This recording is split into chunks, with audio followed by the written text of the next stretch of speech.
And when you feel like you're nothing, but you wanna be something, yeah, well, all you really need is hope. I just want you to trust me if you wanna be something. That's right. Let's go. Yeah, when you're feeling down and you're out, like you got nothing but doubt, you're alone in the crowd, just trying to figure it out. All of this cloud and this money got you feeling left out. Listen up to me now, every word that's out of my mouth. Wake up, it's me. You're gonna follow your dreams, or are you just gonna be another cog in the scene? You feel the hope in this beat, yeah, the hope that you need to proceed and be exactly what you want it to be. I feel right and I'm proud, hype and I'm loud. I'ma shout all about how I feel in the now. Ain't nobody ever gonna try to change me till I'm dead, pushing up daisies. I'm alone in the crowd, I won't feel down. I got hope right now, and I know I'll be found. I don't really care just what all other haters gotta say. I know everything I do is gonna make them fade away. And when you feel like you're nothing, but you wanna be something, yeah, well, all you really need is hope. I just want you to trust me if you wanna be something, yeah, then all you really need is hope. Let's go, yeah, it's what you need when you're down, need when you're out. It's what you need when you're sad and when you feel left out. You feel an energy drought and then creeps out, but with a little bit of hope you can figure it out. Keep your head high even when you're down inside. Through the pain you fight and through the painful nights, you keep striving, keep trying, keep driving, rising, keep thriving, surviving. Nothing's in your way but yourself, don't need nobody's help. You can make it through this hell, take it one step at a time, one step as you climb. If you fail you'll be fine, get back up to the grind and never lose sight of your mission. Be driven, this life is a prison if you don't have vision. You're in it to win it, so get it, don't miss it. Your chances now, so be something somehow. Don't let yourself down.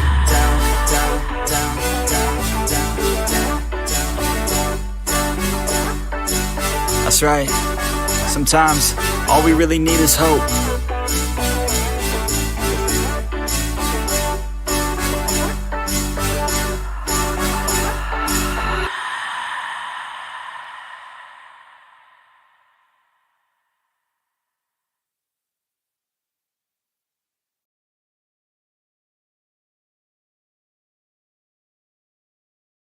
Good morning, everyone. How are you all today?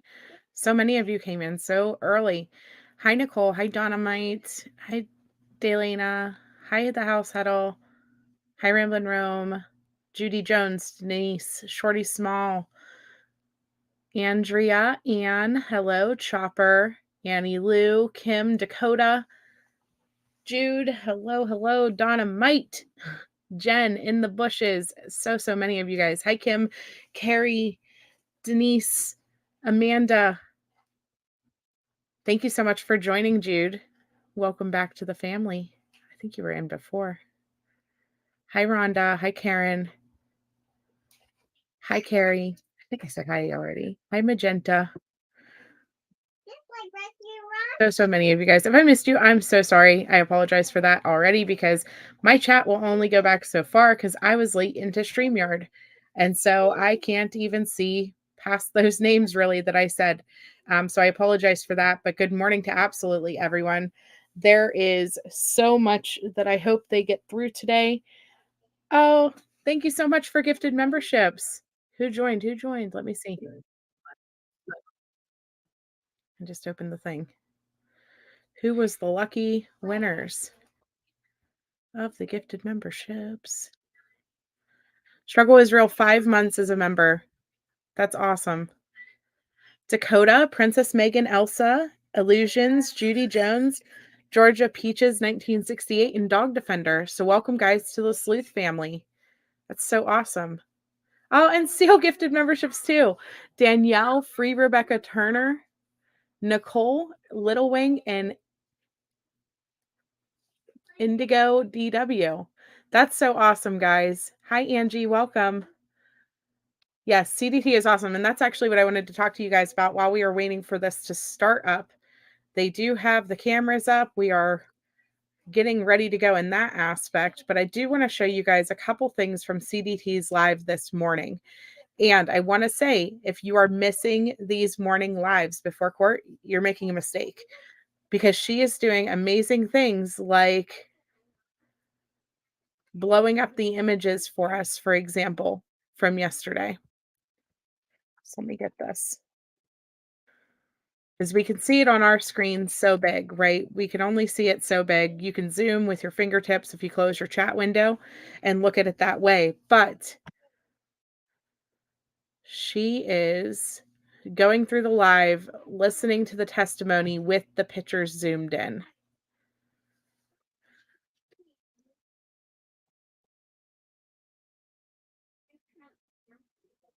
So if you're missing these, I really think you should join us in the mornings. Number one, because after we see and hear so many things throughout the day, it makes it hard. It makes it really, really hard to remember actually word for word everything that we heard, or to think back on, did they show that way? What was happening? And so she's going through and she's zooming in on the pictures on the TV screen and discussing it, and then also, playing some of the other tapes and testimonies and discussing it, and so it does make it a lot easier to see what's going on throughout each of these. Let me see. For example, they show the shoes at one point. The lie detector test part, she pulled up the actual questions that T had answered and put those on the screen for us so you could hear while she's talking on the phone call about all of the ridiculous things, about how it was infidelity and it wasn't what they were trying to say. She pulled up the actual questions from the affidavit that said what T had actually asked, and so listening to that in comparison with the phone call, it's helpful because you know how many lies she is telling to this poor guy who is the on the phone with her. Yeah, she does. CDT lays it all out. Smart, honest channel. I agree. I agree. I agree. So you closed it a little bit early to make this chat. Yes. You see Gannon's pictures every time. I know, rambling. I had a hard time sleeping last night too.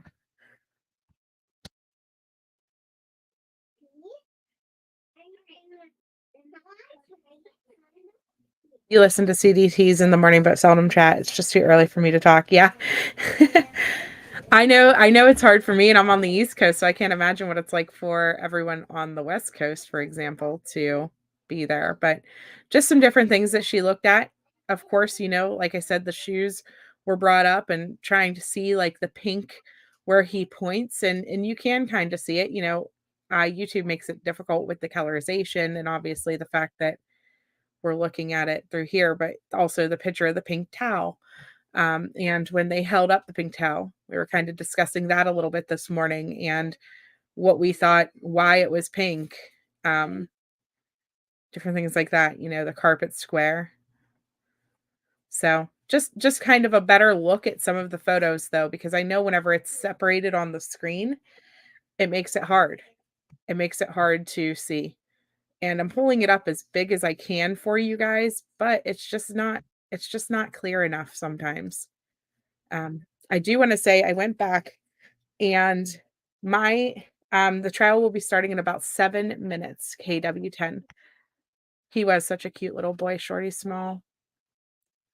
So I did go back and my video is down currently because there is a creator who is sending people out to strike everyone who had the picture showing.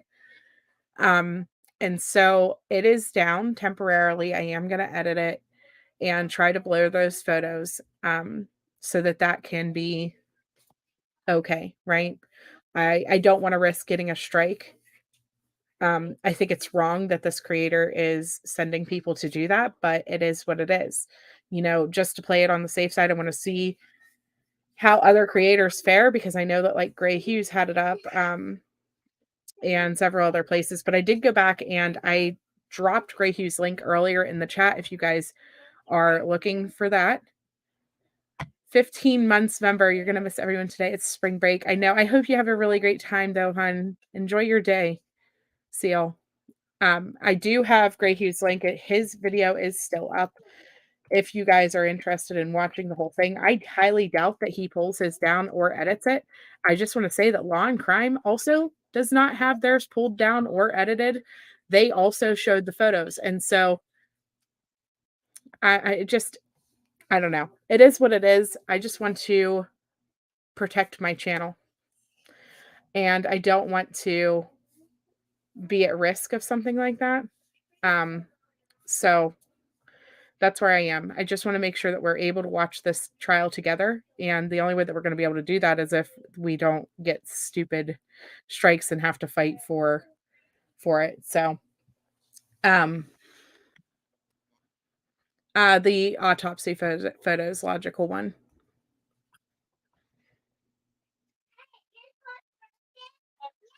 Oh no, that it's neat. Sorry, I know you guys can hear the kids playing in the background. It's okay though.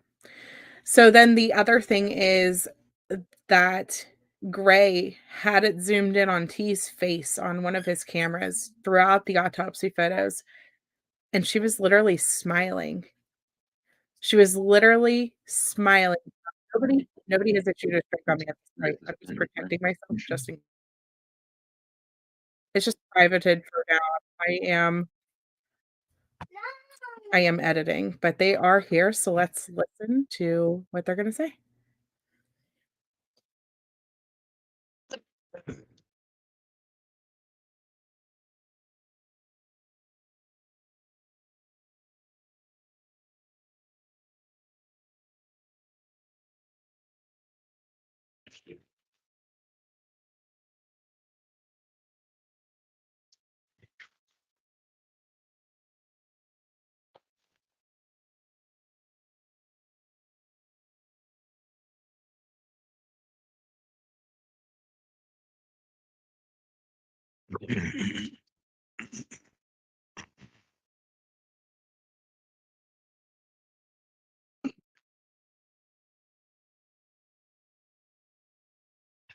All rise for the jury, please.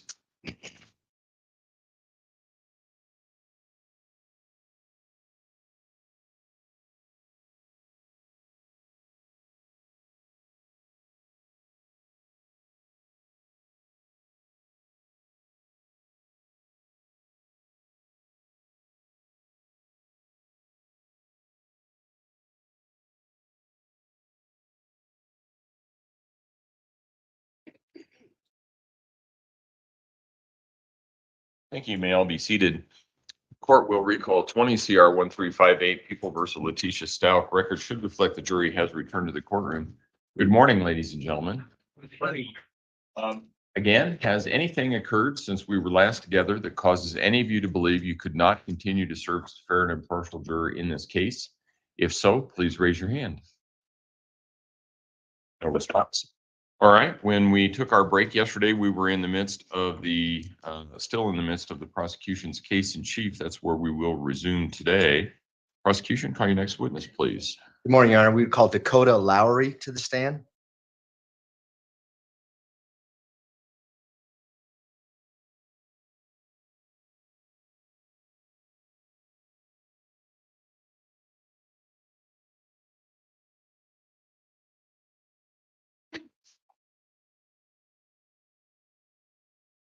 All right, Mr. Lowry, if you would step forward and raise your right hand, please, sir. A little farther forward. Just go right in the middle of the court. All right. You swear affirm the testimony about to give in this matter will be the truth, the whole truth, and nothing but the truth. Go ahead and have a seat in the witness stand. Please watch your step as you step into the stand.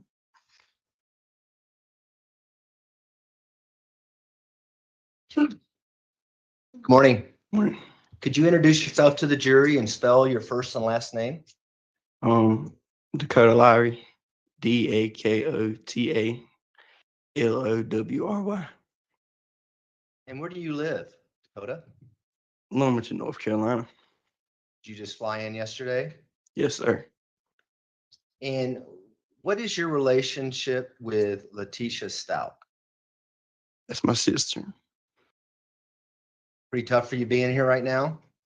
Yes, sir. Hang in there, all right?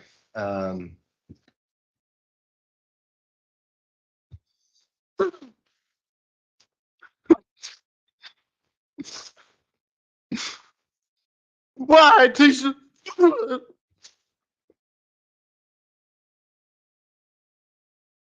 Mr. Lowry, do you need a moment? Take a break for a moment.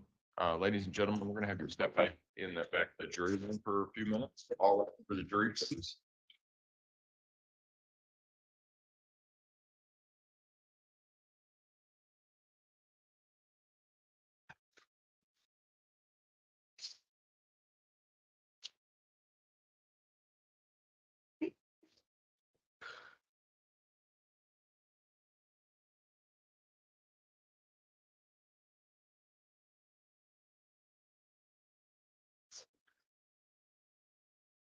Thank you. You may all be seated. Record should reflect the jury has left the courtroom. Mr. Lowry, you going to be okay? Need a few minutes? Yeah, I just want to get this over. Okay. Here's the way that the process works, is that I understand that you want to get it done. I understand that. But we have to have the jury in here, and you're going to be subject to questioning by the prosecution and then by your sister's attorneys. Do you understand all that?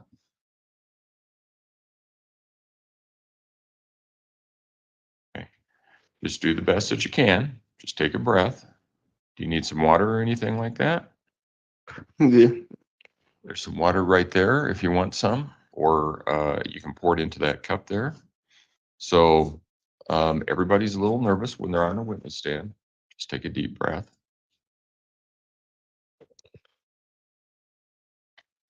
I'm sorry. It's okay. It happens. It's an emotional case. I get that. But you just have to do the best that you can to get through the testimony, okay? And with the court's permission, can I just ask some follow-up questions? Mr. Lowry, I know this is very difficult for you, okay? But I really want you to focus on me, and I know your wife's here as well. And I'm just going to ask you some questions and we'll get through this, okay? But it's important that you got to kind of keep your cool. Okay. All right. Can you do that? I'm gonna try my best. I can't make no promises, but I try my best. And I appreciate that. I know it's difficult for you here, but we'll get through this, okay? And if you need a break, just let us know. If you feel something coming up where you want to have an outburst, do the best you can and let us know. And perhaps the court, we can take another break, okay? Is that fair? Okay. All right. All right. Let's go ahead and bring the jury back in.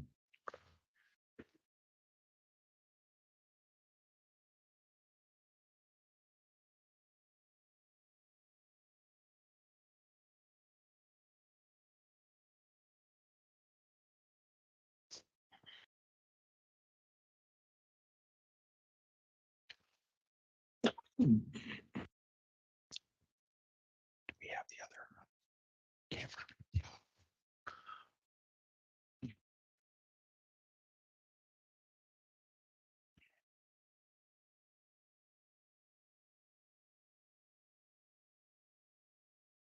All rise for the jury, please.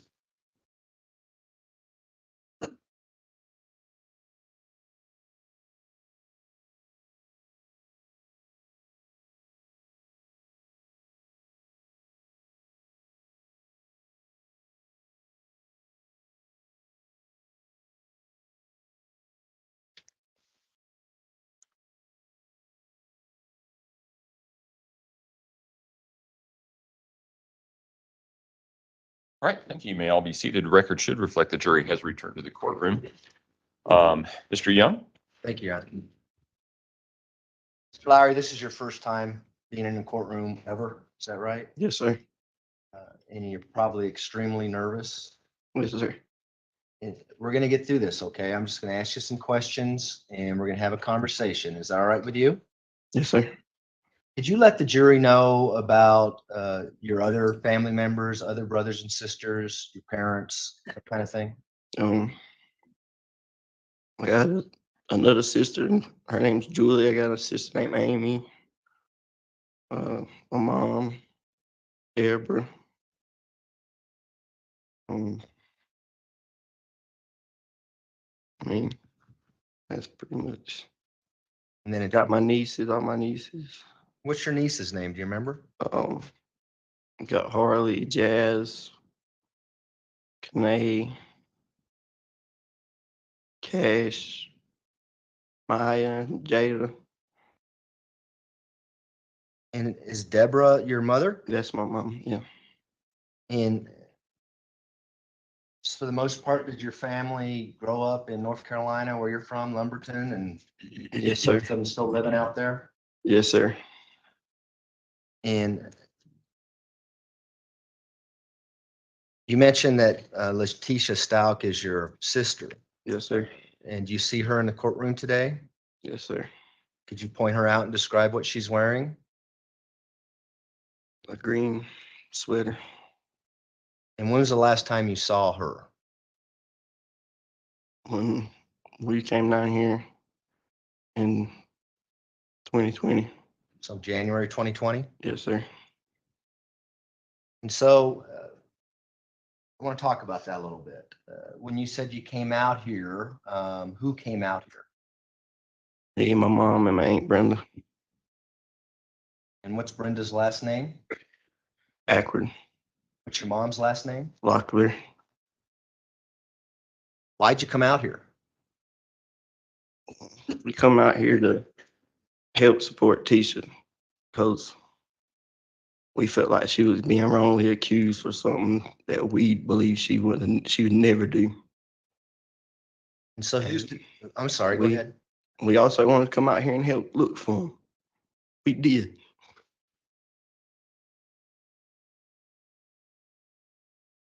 Go ahead and take a deep breath, all right? You let me know when you're ready.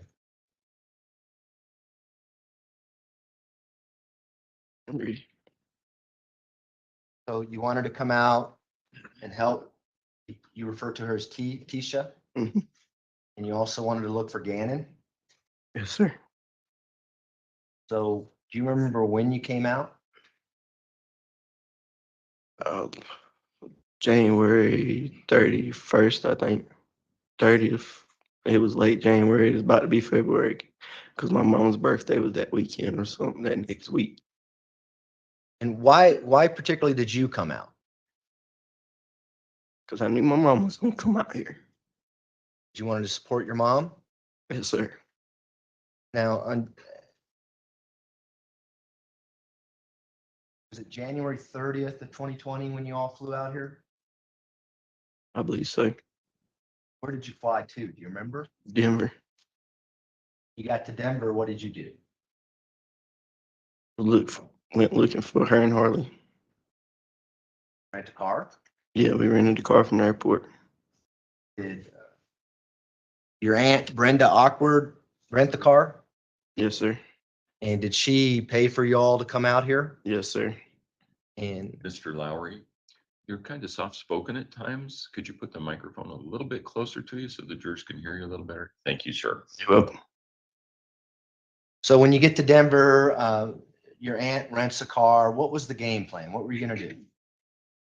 To get Tisha and Harley at least two around us. And did they know you all were coming out? Yeah. And so, do you recall renting a Nissan Altima? I think so. You drive down to Colorado Springs, I assume? Yeah. Who was driving? Do you remember? Sorry, I didn't hear you. Aunt Brenda. And so what happens when you get to Colorado Springs? Where do you go? Like a shopping center. Because that's where we found them at. Were you guys talking to him on your way down? Yeah, when we was looking for them. And so would this be a shopping center kind of on the north side of town next to a Marshall's department store? Yeah, there was a Marshall's there. And did they tell you why they were, let me ask you this, did the defendant, Tisha, tell you why they were at the Marshall store? She didn't tell us why. Not that I can remember. Did she tell you whether or not she had an interaction with some Yes. police officers? Yes, sir. And you have to kind of wait till I finish asking the Oh, question yeah. because Yeah. she's typing everything down we say, okay? So what did she tell you happened prior to you getting there? That the laws had thrown her down and detained her. Say anything about Harley? Yes, Harley. They said also Harley. That upset you? Yes, it did. So Where did you go after you went to this Marshall's parking lot area to pick them up? We ain't got a hotel. And do you remember the name of the hotel?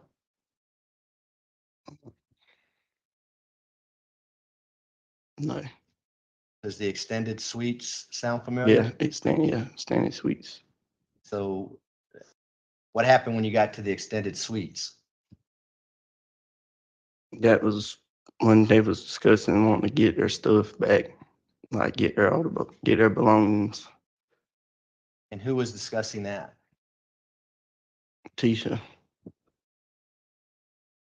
Once you picked up the defendant and her daughter Harley, who was kind of calling the shots as to what you were going to do and where you're going to go and things like that? I don't really know. Well, was I'm type like I said, I'm the type of person like just stand in the corner and wait until they just tell me what they want to do. you're just there to help? I'm just there. So how many rooms did you end up getting at the extended suites? I can't remember. Did you spend the night there that night? Yeah. Do you remember who was in your room? I know my mom was. I believe Aunt Brenda was with us.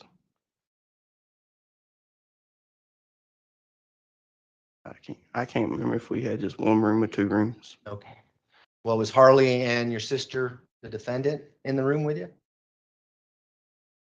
We was around each other most of the time, like all of us was together most of the time. Okay. So you mentioned earlier that the defendant was talking about wanting to get her stuff back. What did you do the next morning to do that? We rented a van. And who rented the van? Aunt Brenda. So Brenda Awkward rents, what kind of van did she rent? Like a cargo van, I guess you would say. And so did all of you go to rent the van? I don't know if all of us went or not. I believe we did. So it's you, your mother, Deborah, Brenda Awkward, Harley, and the defendant, Tisha. Where do you go? I know at one point she tried to go to the police station and get her pocketbook and stuff like that. Tell the jury about that. Where exactly did she go? And you probably don't know Colorado Springs very well.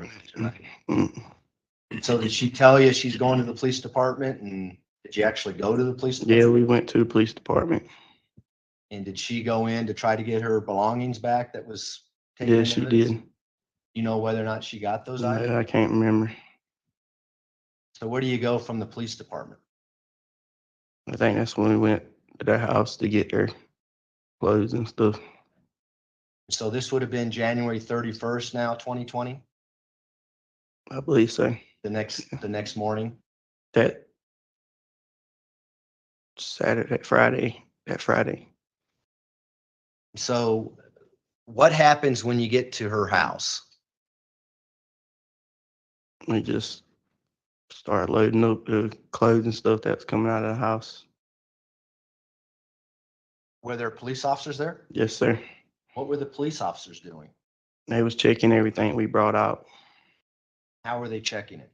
like looking in the bags and I guess just making sure nothing that everyone's supposed to be there. And how did you feel about being at the residence that morning? Just aggravated. And why were you aggravated? Because I felt like we was getting looked at as criminals. Is that because they were looking at your sister as a criminal? No, they was looking at our whole family. It wasn't just her. And so what kind of things did you guys get out of the house? Do you remember? Suitcases and clothes, that's all I can remember. Was it all the Harley's clothes and all of your sister's clothes? Yes, sir. What was the game plan? I mean, where were you going to make those clothes? They got their dogs too. What was the plan on where you were going to go with all the clothes and things? You know? But I know when she got it, she was ready to leave. She was ready to leave. And did she tell you where she was ready to leave to? I thought it was South Carolina. And is that where she moved out to Colorado from, is South Carolina? I don't think that's where she moved out of Colorado from. Well, did she live in Myrtle Beach, South Carolina for a while? Yes, sir. Is that where she was planning on going back to? Is That's what I thought. that what she told you? That's what I can remember. So how long did it take to load up all her and Harley's things into this cargo van? Um, I can't remember. Over an hour, I guess. So what happens after you get the van loaded? We leave and go back to the room, I believe. Do you remember whether or not your sister had an interview with a news reporter? Oh, yeah. Yeah, she did. Tell the jury about that. How'd that come about? I don't know how that happened. I just know she just had an interview with him. And did she tell you why? I mean, was anybody talking to her about doing this? Or I wasn't. I mean, I wasn't. whose idea was it to have a interview with a news reporter? I don't know. Foundation. Sustained. Jury will disregard the answer. So when you went to the house, I'm assuming you went in the cargo van. Did you also take the Nissan Altima that was, Yeah, the Nissan was with us. who was driving which vehicle? I think I was driving the van, and Aunt Brenda was on the Nissan. And what vehicle was your sister the defendant? Say that again. What vehicle was your sister in, the defendant? Do you remember? No. I don't remember. You know, we'll go on to that. So she does an interview with a news reporter. What do you do after that?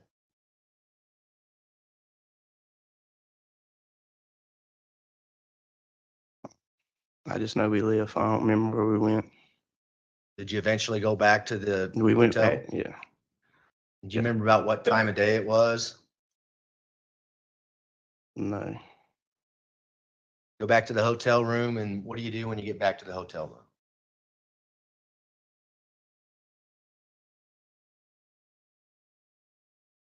I know we mentioned something about wanting to go look for him. Because me and my mama, we wanted to go help look for him. Tell us about that conversation. Well, we wanted to go. She said she would get up with Albert, find out like when they're going to go out and look for him again or whatever. But we wanted to go, but at the same time, we kind of didn't because we didn't feel like we was getting treated right down here. Is that because of what happened at the house earlier? Yeah. When you first got to Colorado, did you have conversations with your sister about, hey, we got to go out and look for Gannon. We got to go search for him? We asked if they had any idea where he was at and stuff. I mean, that's about all we asked her. And did you all ever go search for Gannon? No, we didn't. Did she ever say, hey, we got to go look for Gannon? I mean, she told us that we could. That's all she told us. Like she said, we'd get up with Al and talk to him about it. She never did. Mm. When you get back to the hotel room back on January 31st of 2020, did the defendant leave you all and go somewhere by herself? Yes. Overruled. Did she tell you where she was going? Go get some dog food for their dogs. Do you know what vehicle she took? The Nissan. The Altima? Yes, sir. And how long was she gone? A while. Hour? I can't remember that. I just know she was gone longer than what I expected. Was it 2 hours? I don't know.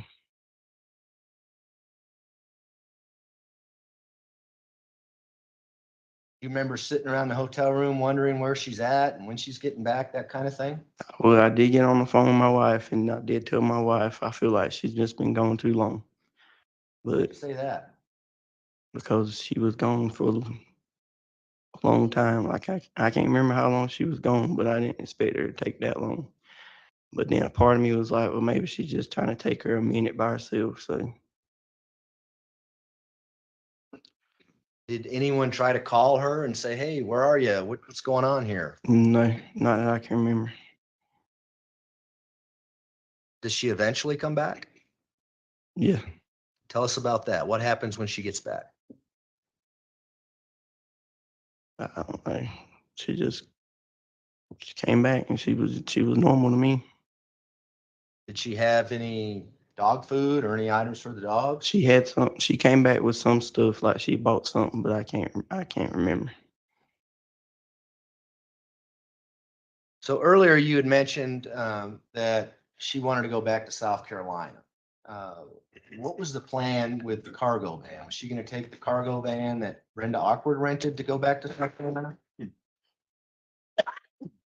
I don't know if she was going to take that one because Aunt Brenda wouldn't. I doubt Aunt Brenda was going to let her. I believe Aunt Brenda told her she had to get another van. And so the next morning, we're now on February 1st, 2020. Did you help her get a new van? Yes, sir. Tell the jury about that. What did you and your sister do to get a new van? We went and drove to the budget place. We got another van. And we got the van. We unloaded all the stuff from out of the van into the other van. So was that in the early morning hours? I believe so. Do you know about what time it was? Is that the first thing you did on February 1st? I can't remember. So when you get to the budget area, did you know that you were going to transfer things from one van to another when you got there? Yeah. So did you talk about that on the way to the budget rental van? Yeah. So talk to the jury about that. How did you guys go about doing that? Moving the items from one van to another? We just went around to the side of the budget place, and we just backed the vans up and just swapped them out. During that process, did you see the defendant with a rather large suitcase? Yes, sir. I seen her with a lot of suitcases. Well, there was a lot of suitcases on there. Was there one that kind of stood out to you? Yes, sir. Tell the jury about that. Why did it stand out to you? Because it looked like she was struggling with it. Did you offer to help her? Yep. What'd she say? She didn't need help. Did you ask her what's in the suitcase? Yep. What'd she say? She told me it was softball stuff.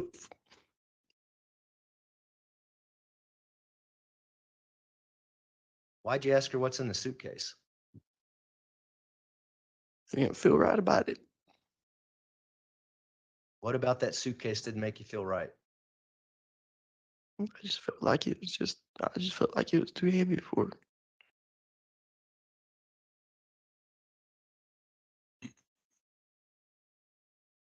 You know, at this time, I'd like to publish People's Exhibit 48. It's already been admitted into evidence. Go ahead. You recognize that suitcase we see on the TV screen? Yep. How do you recognize that suitcase? Look, it's an old suitcase. I remember that suitcase looked old, and it's green. Is that the suitcase you saw your sister putting into the budget van? Yep. Is that the suitcase you asked her about what's in it? Yep. Is that the suitcase you didn't feel right about? Yep. Is that the suitcase she told you is softball equipment? Yep. Thank you. take that down. So what happens after you get everything loaded into the budget van from your aunt's rental van? At that point, we was ready to go home. And did you drive Brenda Awkward's van back? And did Miss Stauch, your sister, drive the budget van? I can't remember if we turned that van in there at that place or if we had to turn it in somewhere else. But I mean, I had to drive one of them because it was just me and her. So do you eventually turn back? It's an enterprise van, right? Is that where you rented the van that Brenda Awkward I rented? think, yeah. Did you take that van back? Yeah, we took it back. I think we took it back later on that day. And did you take the Nissan Altima back to Denver to catch your flight? Yep. What did the defendant tell you where she was going to go? The only thing I can remember, I don't remember. The only thing I can remember is her saying something about going back to Myrtle Beach. And did she leave with Harley? Yeah, her and Harley lived. Did they leave from the hotel? I can't remember where we split up at. I can't remember where we. But did your sister have to go back to the hotel to pick up Harley? Yep.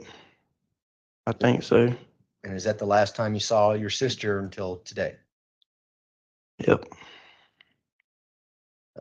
How much older is your sister than you? 14 years. You known her your whole life? Yeah. Can you give the jury an idea about the family background? How often would you see her as you were growing up, that kind of She thing? come to like holidays, came around on holidays. Where would you guys meet? North Carolina? But she'd either come down here or go down there, or we might have went to the beach and seen her. Had you gone to Myrtle Beach on a few occasions to Yeah, hang out with Harley? yeah, me and her. I used to go down there and stay with them. We'd go to the water park, stuff like that on the weekends. Can you let the jury know who your father is? James Lowry. And would that have been your sister's stepfather? Yes, sir.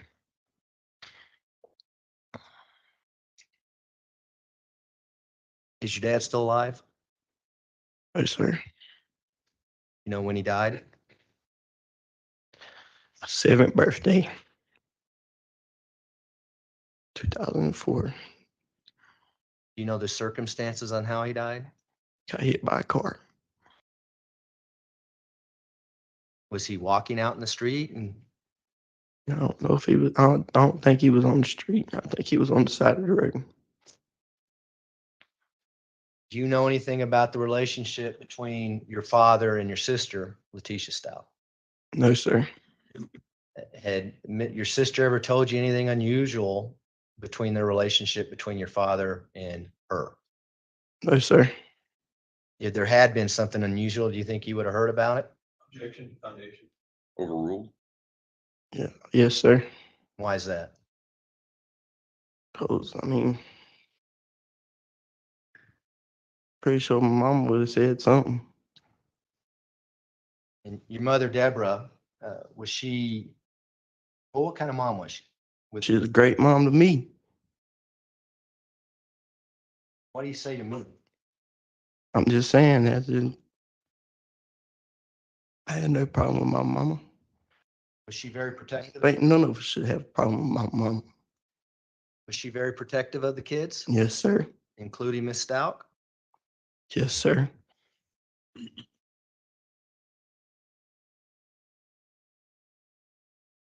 On these occasions that you spent with your sister, did you have an opportunity to see her interact with other people and make decisions and go through everyday life? Yeah. Had you ever known her to have a serious mental illness?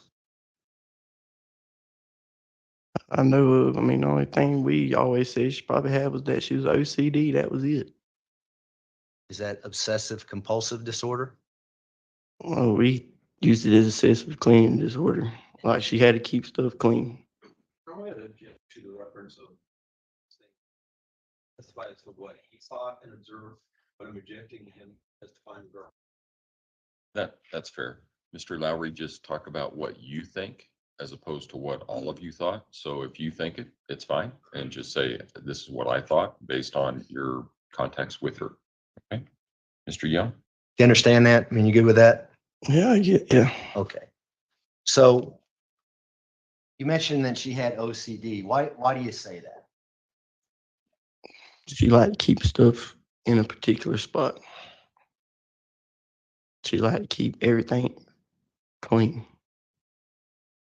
But when you're around her, would you make sure that things remain clean? Because she may want to, Yep. might say something to you. Yep. Was she the same with Harley? She was the same with everybody like that, as far as I know. Anything unusual about that? No, that's normal to me. You know other people like that? No, Had you ever known her to use different names or identify herself by a different name? not that I can't remember. Do you ever remember her referring to herself as a person named Harmony? I do know she didn't like her name, but I don't remember her calling herself Harmony. Did she tell you why she didn't like her name? No, Do you ever remember her calling herself Jasmine? no. And you said you had a niece named Jasmine or Jazz? Jaslyn, Sorry. Jaslyn. And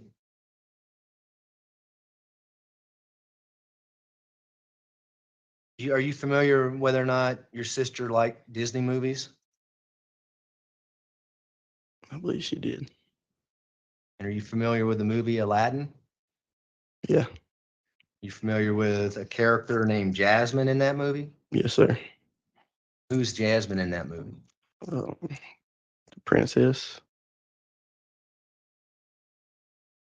Do you ever remember her talking in a Spanish accent?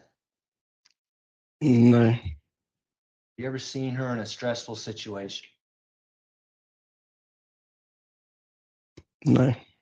How about when you came to Colorado? Yeah, yeah. During the entire time you're in Colorado with her, had you ever seen her speak in a Spanish accent? No, Have you ever heard her refer to herself as Maria? no, Does Maria mean anything to you? That name? no.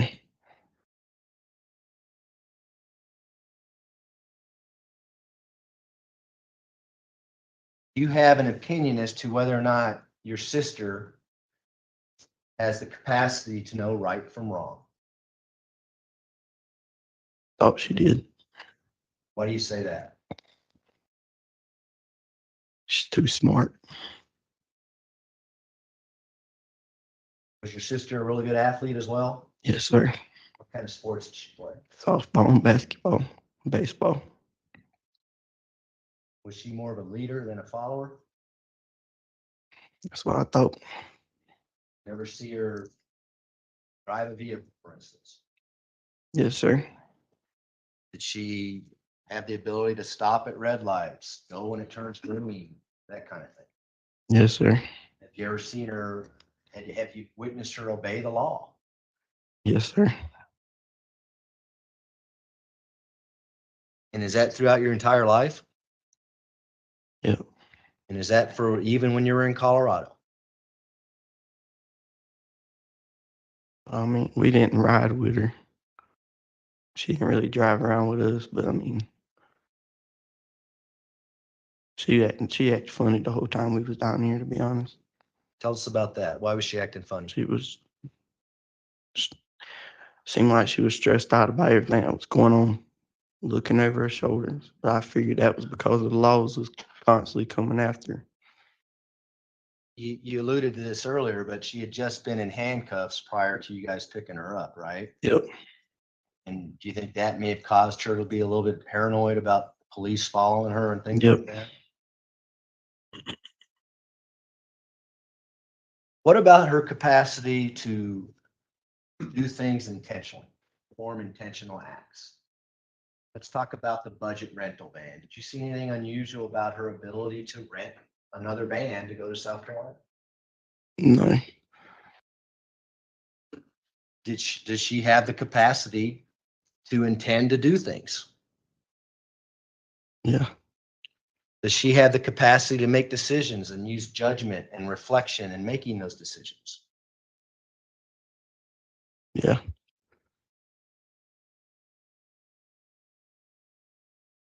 What did you think when you heard that she pled not guilty by reason of insanity?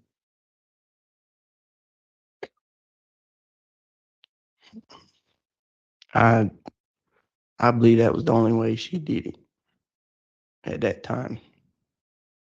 Did what? What we're here for.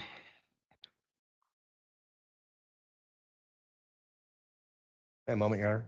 You may.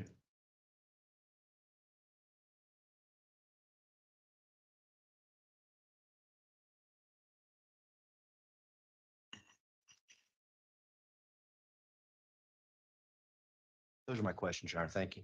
Cross-examination, Mr. Colleen. Mr. Lowry, Morning. I know this is difficult. And we've met before, correct? Yep. Remember I came and I saw you and your mom and everything out in North Carolina. I want to go back just to the attorney's last question. You indicated she must have been when she did this. And what you're meaning is the Letecia that you know, the only way she could have done something so horrible if she has some type of mental break. When everything first happened, and we found out that the little boy was found in the body, we found out where he was found. At that point I knew she did it because when I seen that suitcase and asked her about it, she just acted funny to me. And yeah, I thought she might have snapped and went crazy. Okay. But now, no. No. Okay. And talk Lumberton, you're from Lumberton, North Carolina, correct? Yep. And that's kind of a small, how big is Lumberton? It's not that big. A pretty small community. Yeah. And this case has got a national exposure. Yep. And it's got even more kind of exposure, in Lumberton. Yep. Press is, picked up and followed this case pretty closely. Yep. And over the 3 years since this has happened, this has caused a lot of shame to come upon you and your family. Yep. It makes you feel like your own town look kind of like an outcast. Yep. Like everybody's looking and judging you. Yep. Like everybody's looking and judging your mom. Yep. And this is all your stepsister's fault. She's not my stepsister. You But have different fathers, correct? I mean, I don't consider that a stepsister. That's half. Okay. This is all your half sister's fault. Yes. And you're angry at her for it. Yep.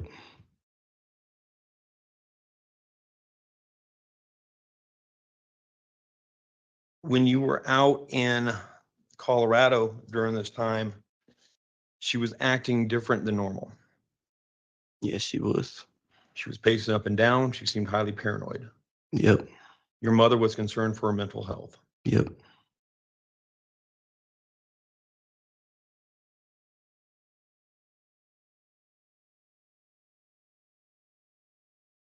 Did your mom, Brenda, and you all fly back together? Yeah, me, my mom, and Aunt Brenda. Okay. You flew out of DIA? Yeah. Did you call her during that time in Colorado that you were with her being paranoid and believing there's a black BMW that was following her? Yeah, she did do that.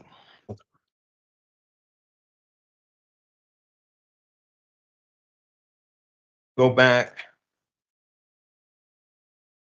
You're actually named after your father? Middle name? Yes, sir. Okay. And my grandpa. Okay. And Ms. Stauch was 16 when she moved out, correct? I believe. Okay. So she's 14 years older than you. That would mean you're only 2 years old when she moved out of the house. Yeah. Yes, sir. So you never had any active memories of her with James or how James treated her. No, sir. And you said that would come home from time to time, but she never came back to North Carolina, never came back to Lumberton to see you guys until after James died. My dad, I can't remember. Okay.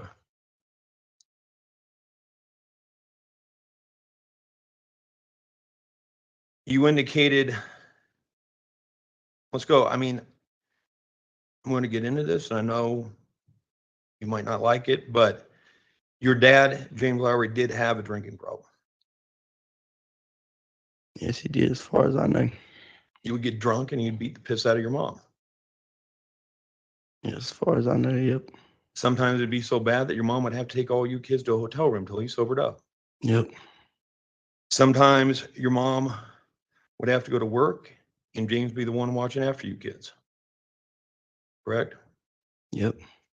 One time, James gave you so much alcohol that you passed out. Well, they went up the, Overruled. one time James gave you so much alcohol that you passed out. Yep. And you were under, so if you passed when you were 7, you would have had been, what, 4, 5, or 6? When you asked You that, passed out. Remember how old you were? I was like 3. Okay.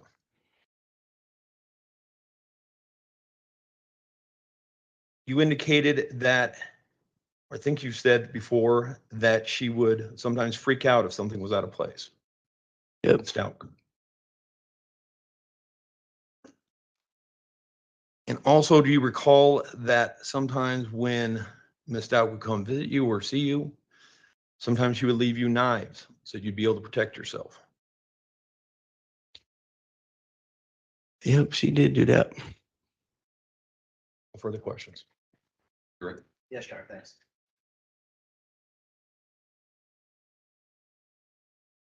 Tell us a little bit more about your dad. Was he in the armed forces? Yep. What branch? Air Force. And did he go to war? I believe he did. And did that create problems for him? Yep. Tell the jury about that. What changed with your dad when he got back from war? All I know is my mom always told me when he stepped off that plane, Hold on, just a moment. Yeah, sustained. You can talk about what you observed. You can't talk about what somebody else told you. Okay? I mean, I can't really talk about him because I was Okay. 3 when they separated. I was 7 when he died. That's all right. Okay. That's okay. It's all right. Now, earlier we talked about your mom being protective of the kids. Do you remember that? Yeah. If something was going on with your dad and the kids, what would your mom do? She don't play about her kids. Something went on between. I don't know how she did daddy, but I know if something went on between her and like her ex-boyfriends or whatever, and they wanted to come to us or say something to us, she didn't play about us. She protected us. She protected you kids? Did she protect herself? Yep. Did you ever see her hit your dad? I don't remember hitting on. I don't remember. I can't remember much of my daddy because I was so young. But I know her boyfriend after my daddy, Greg, he would hit on her, and she would fight him back.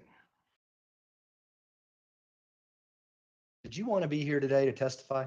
Nope. Did you get subpoenaed and that's why you came out here? Yep. Mr. Tellini was asking you questions about insanity or some kind of mental break. And you said initially that's what you thought, but then you said now, no. What did you mean? You just, I just feel like it's too much got done for you to be saying that now, for her to be saying that. Well, do you think when she was telling you that there's softball equipment in the suitcase, she knew right from wrong, she had the capacity to form the intent to do things? Yep. Meeting overruled. Those are my questions, Your Honor. Thanks. Do any of the jurors have any questions for Mr. Lowry? Like we have one. Counsel, retrieve that question and approach, please.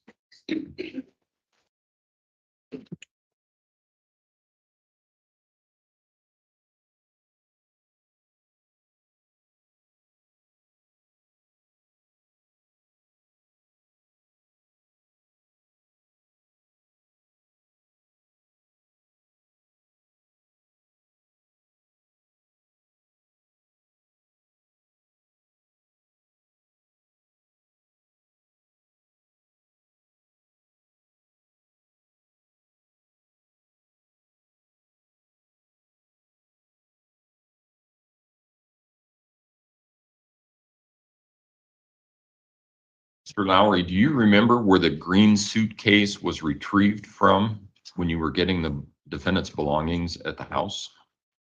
No. I will allow reasonable follow-up as to that question only. Prosecution. When was the first time you saw that green suitcase? When we was moving to switching the vans. Did you ever see it come out of the house when you guys are moving things out of the house into the first van? No, not that I can remember. Thanks, Jeff. Defense. All right. Thank you, Mr. Lowry. You may step down. Just watch your step.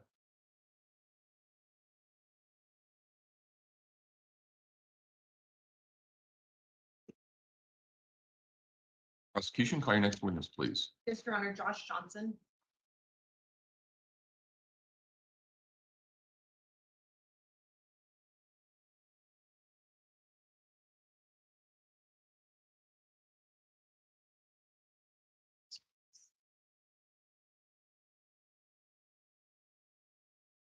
Mr. Johnson, if you would step forward and raise your right hand, please, sir.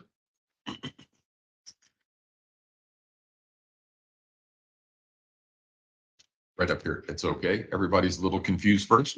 Step right on up. Raise your right hand. Do you swear affirm the testimony you're about to give in this matter will be the truth, the whole truth, and nothing but the truth? Yes. Go ahead and have a seat in the witness stand. Please watch your step as you step into the stand.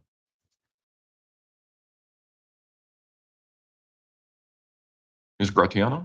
Thank you, Your Honor. Good morning, sir. Good morning. Would you state your name for the record? Joshua Johnson, And in February of 2020, where were you employed? budget truck rental on Garden of the Gods Road. And how long had you worked there? At that time, like 15, 16 years.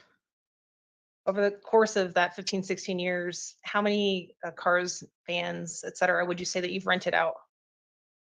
Thousands. Thousands. And to be clear, what kind of company is Budget? Oh, we rent moving trucks.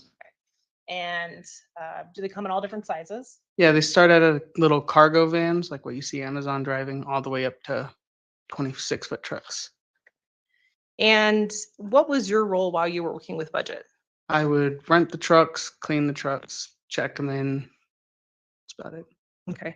And in terms of renting the trucks, can you break down kind of the initial process of renting to someone? What are the steps that you take? Well, it comes in if they have a reservation. We would get their reservation out, check their driver's license, check the credit card, enter everything into the system, show them the vehicle, give them the keys, and then they're on their way. Okay.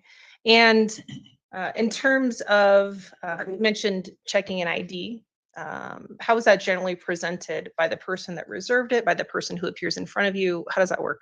Well, if the person who's renting it, they have to be there.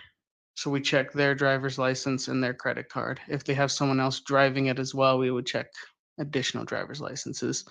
But the person whose name's on the reservation has to be the one there at the beginning. Okay. And on February 1st of 2020, were you working that day? Yes.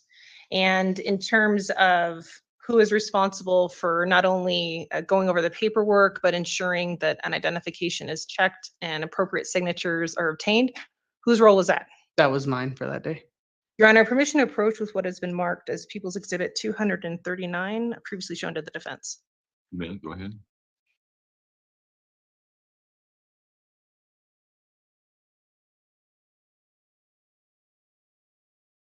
Mr. Johnson, if you can take a moment to review what I've handed you marked as People's Exhibit 239, it's pages 1 through 5. Take a moment to familiarize yourself with that.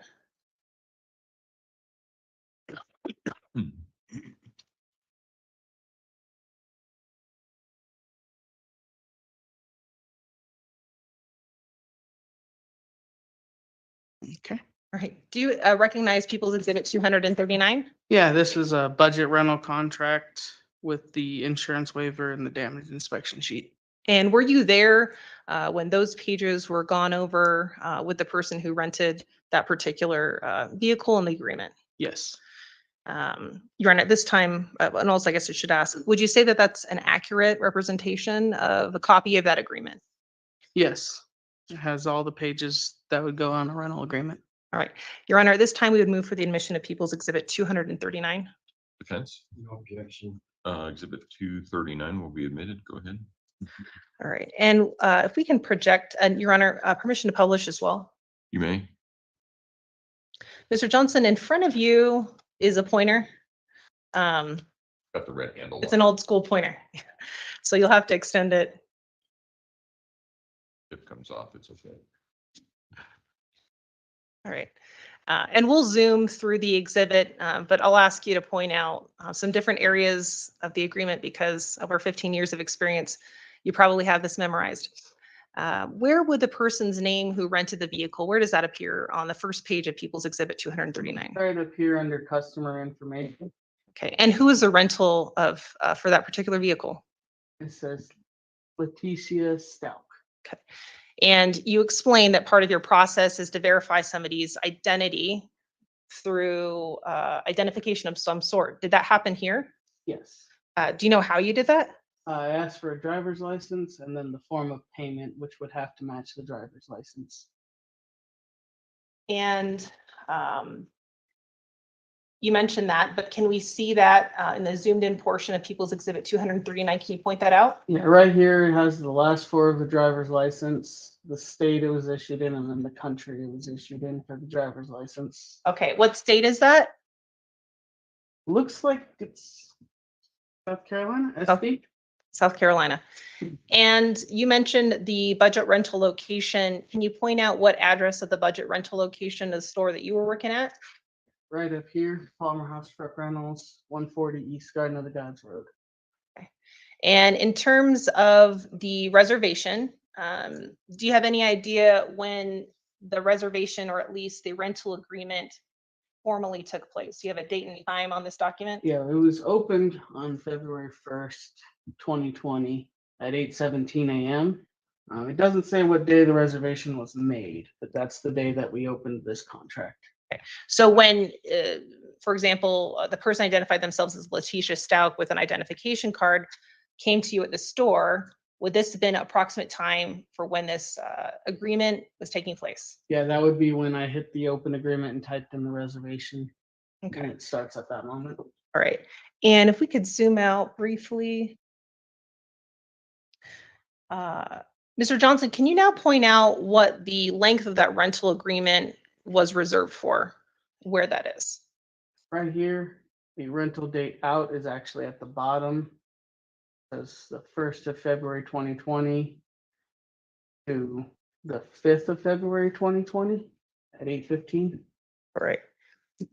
And in terms of identification of a truck, however large or small it is there a particular identification number that is given to each asset of budget? Yeah, so this one has the vehicle unit number that we have right here. And we'll zoom in for you there. And then it's 911739. Great. And then it also mentions the size up to the right a little bit. Okay, and what was the size? Cargo van high roof. There at the top right under rental information. Yep, right there. Okay. And we'll move on to the second page of that document.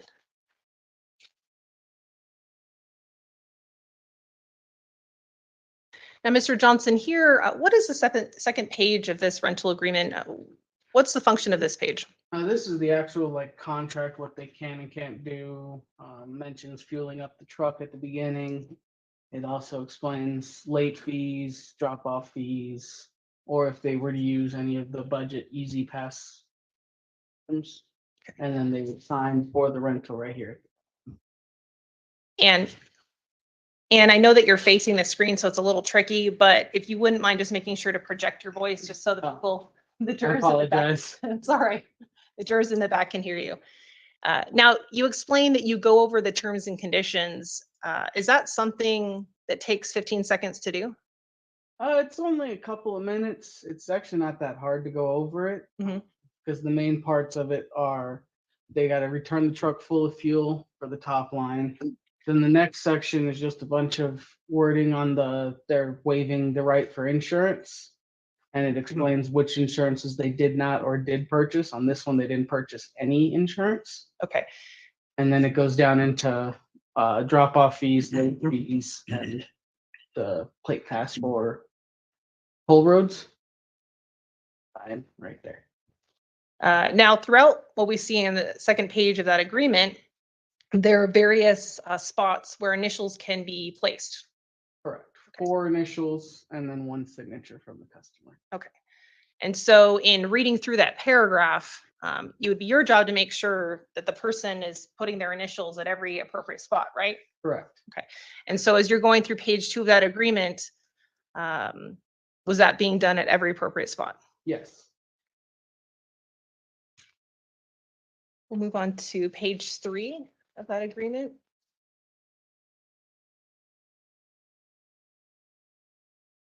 All right, now, Mr. Johnson, what is the function of this third page for the rental process? This page is just showing all the late fees that could occur if it was not returned on time, if they went over on mileage, or any other additional fees that could accrue, which is located on the right side. And then the customer signatures there, and then the dealer initials for us is located on the left. Okay, and we'll just zoom in a bit. So there's a number of different lines. Fair to say that there are various types of penalties that can accrue if you don't follow the terms of the agreement. Is that right? Correct. Okay.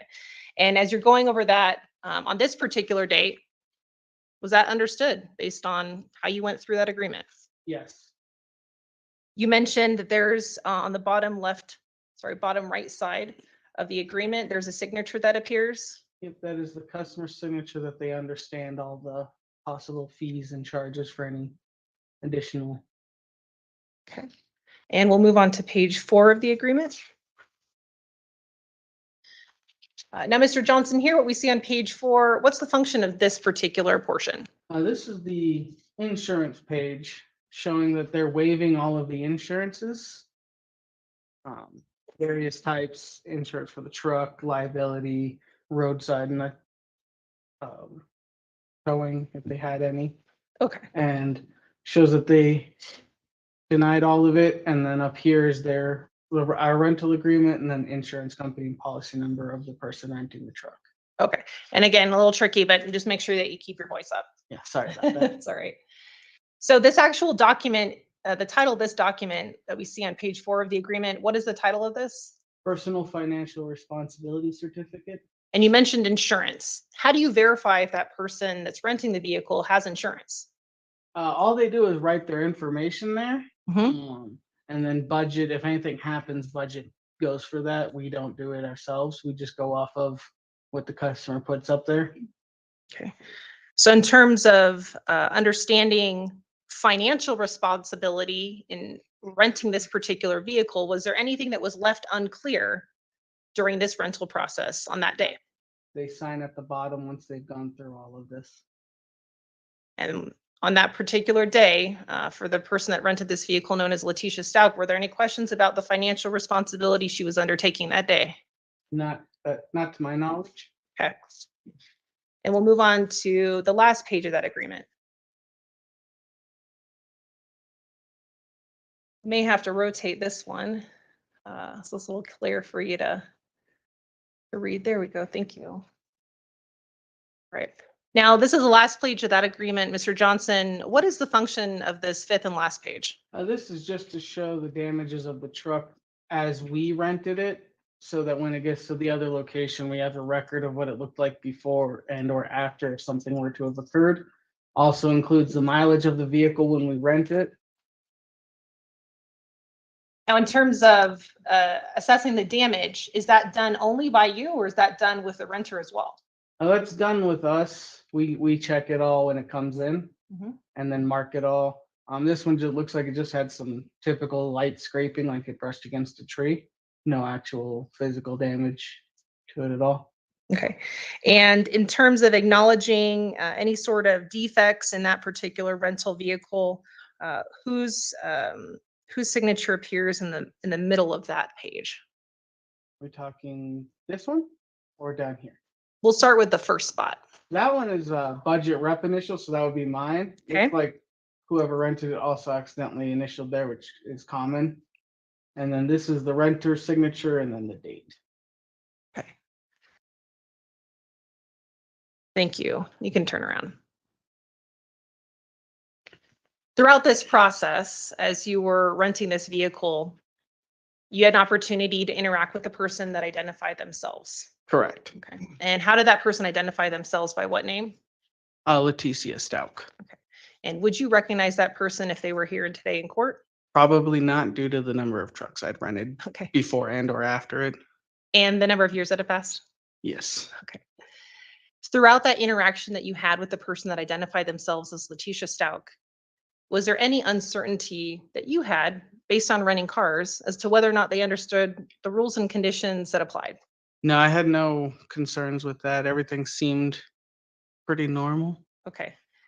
Had you ever experienced a time where you didn't feel comfortable renting out a car to someone? Yeah, I had customers that have come in and you can smell alcohol on their breath, so we didn't rent them their vehicle that day. Okay. And in terms of having general concerns about whether or not they understood the agreement, would you have stopped that process at that time? If there were any issues like that, like concerns that I would have for it, yes. Okay. And in terms of the responsibility that you undertook as a representative of budget on February 1st of 2020, did you have any concerns as to whether or not the person that presented themselves as Letecia Stauch understood the terms of that rental agreement? I had no concerns with that, no.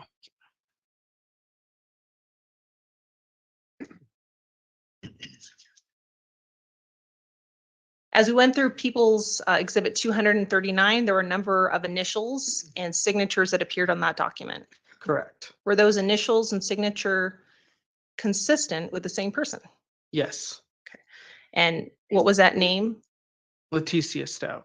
And the initials that we would have seen that you've gone through throughout that document, were those initials consistent as well? Yes.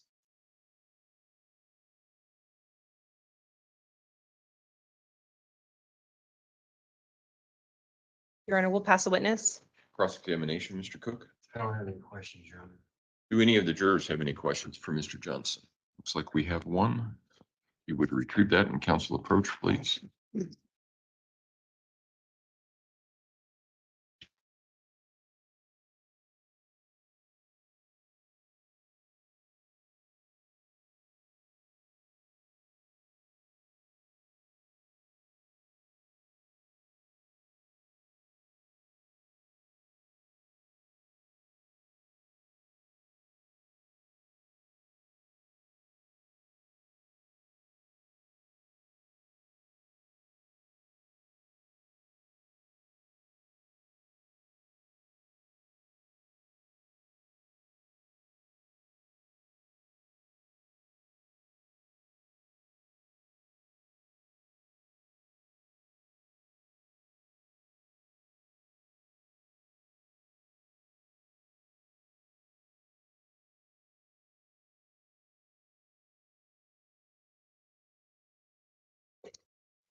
Mr. Johnson, when was the budget rental van reservation made? On what date?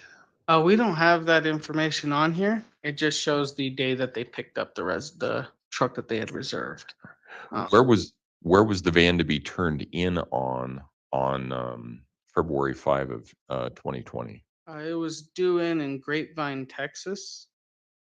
On East Dallas Road. And was this a local rental or a one-way rental? It was a one-way. I Pick will, up here and drop off in Texas. I will allow reasonable follow-up as to those questions only. Prosecution?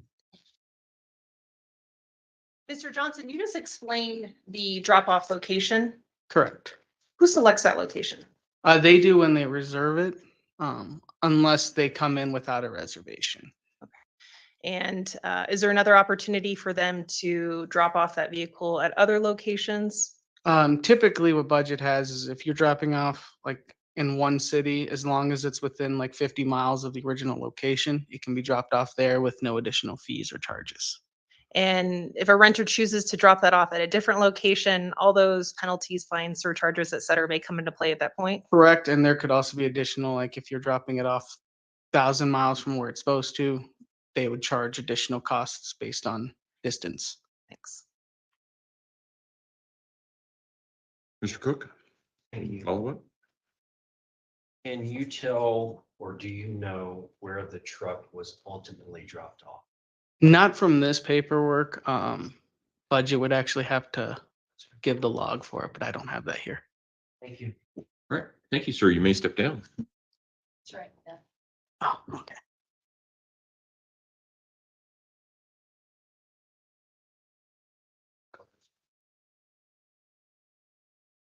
Prosecution, call your next witness. Well, hold on. Counsel approach, please.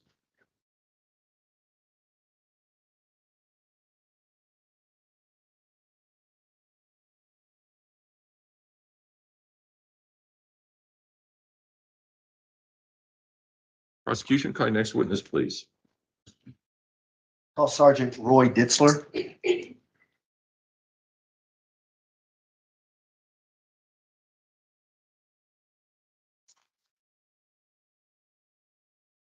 Sergeant Ditzler, if you would step forward, raise your right hand, please, sir. Do you swear or affirm the testimony about giving this man will be the truth, the whole truth, and nothing but the truth? I do, Your Honor. Go ahead and have a seat in the witness stand. Please watch your step as you step into the stand.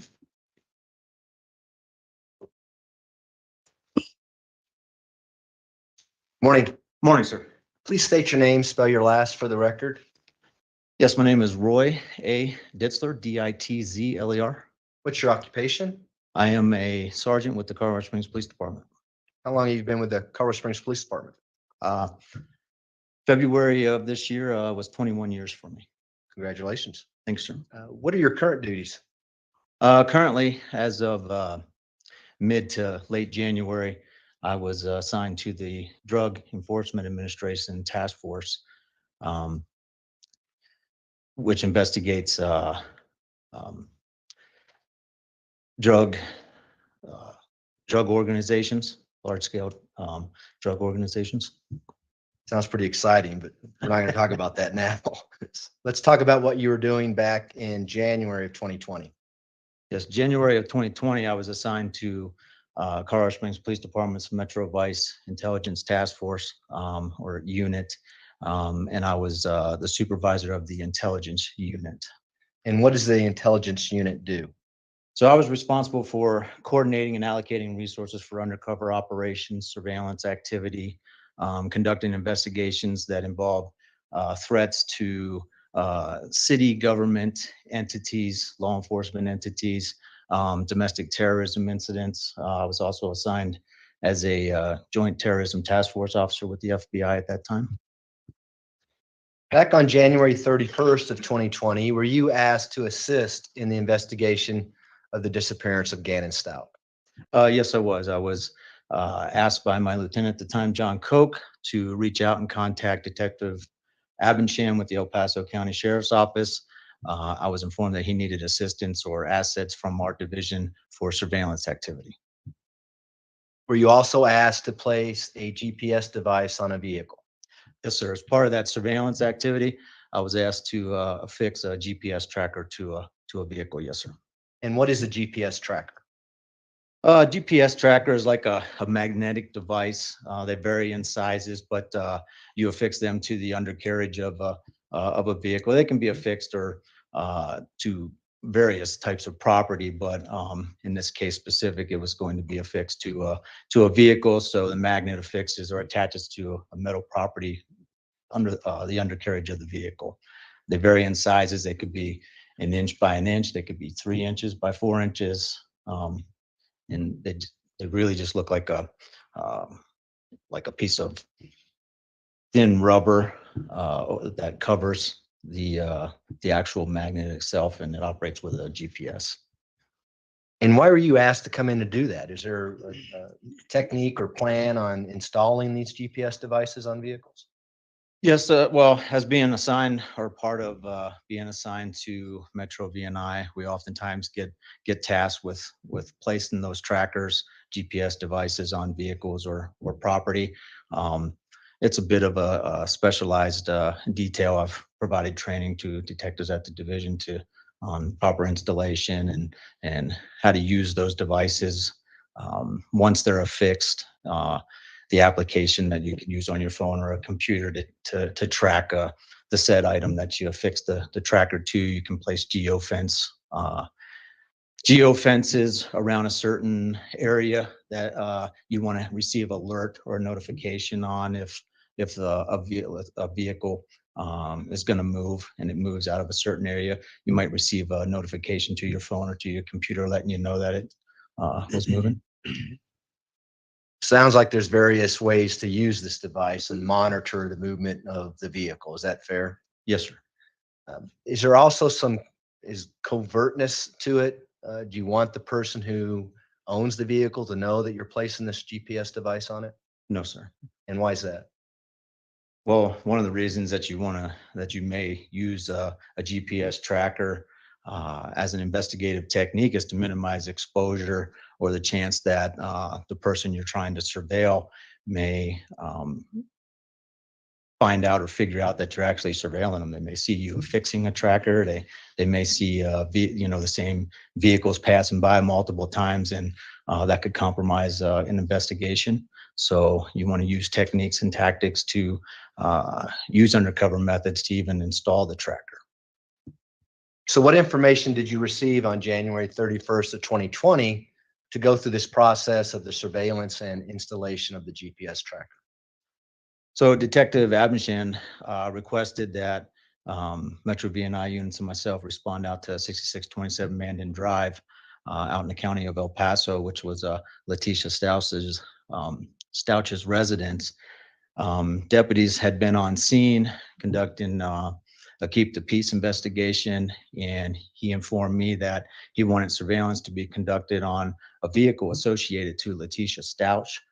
That vehicle was described as a 2020 silver Nissan sedan and Altima, and that there was a secondary vehicle also associated at the time, and that was a white Ford van. And was one of the things you wanted to do is to see whether or not this vehicle might lead to the whereabouts of Gannon Stauch? Yes. So talk to us about when you get out to 6627 Mandan Drive, what do you see going on? Well, the first units to arrive out there arrived at about 11:30 in the morning, and Detective Reeder, was the first detective to place what we would call an eyeball. He was the primary eye, the one responsible for relaying initial information about activity going on at the house.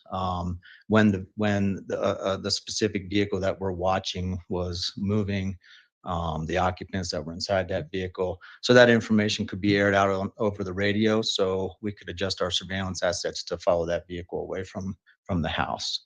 It was reported to me that Letecia Stauch and her daughter, Miss Hunt, were loading up belongings from the house into the vehicles. And did we see that when you got to that residence? I did not. I was set up for a takeaway location, so I did not have a visual on the residence. And how many vehicles are we talking about that are part of this surveillance team?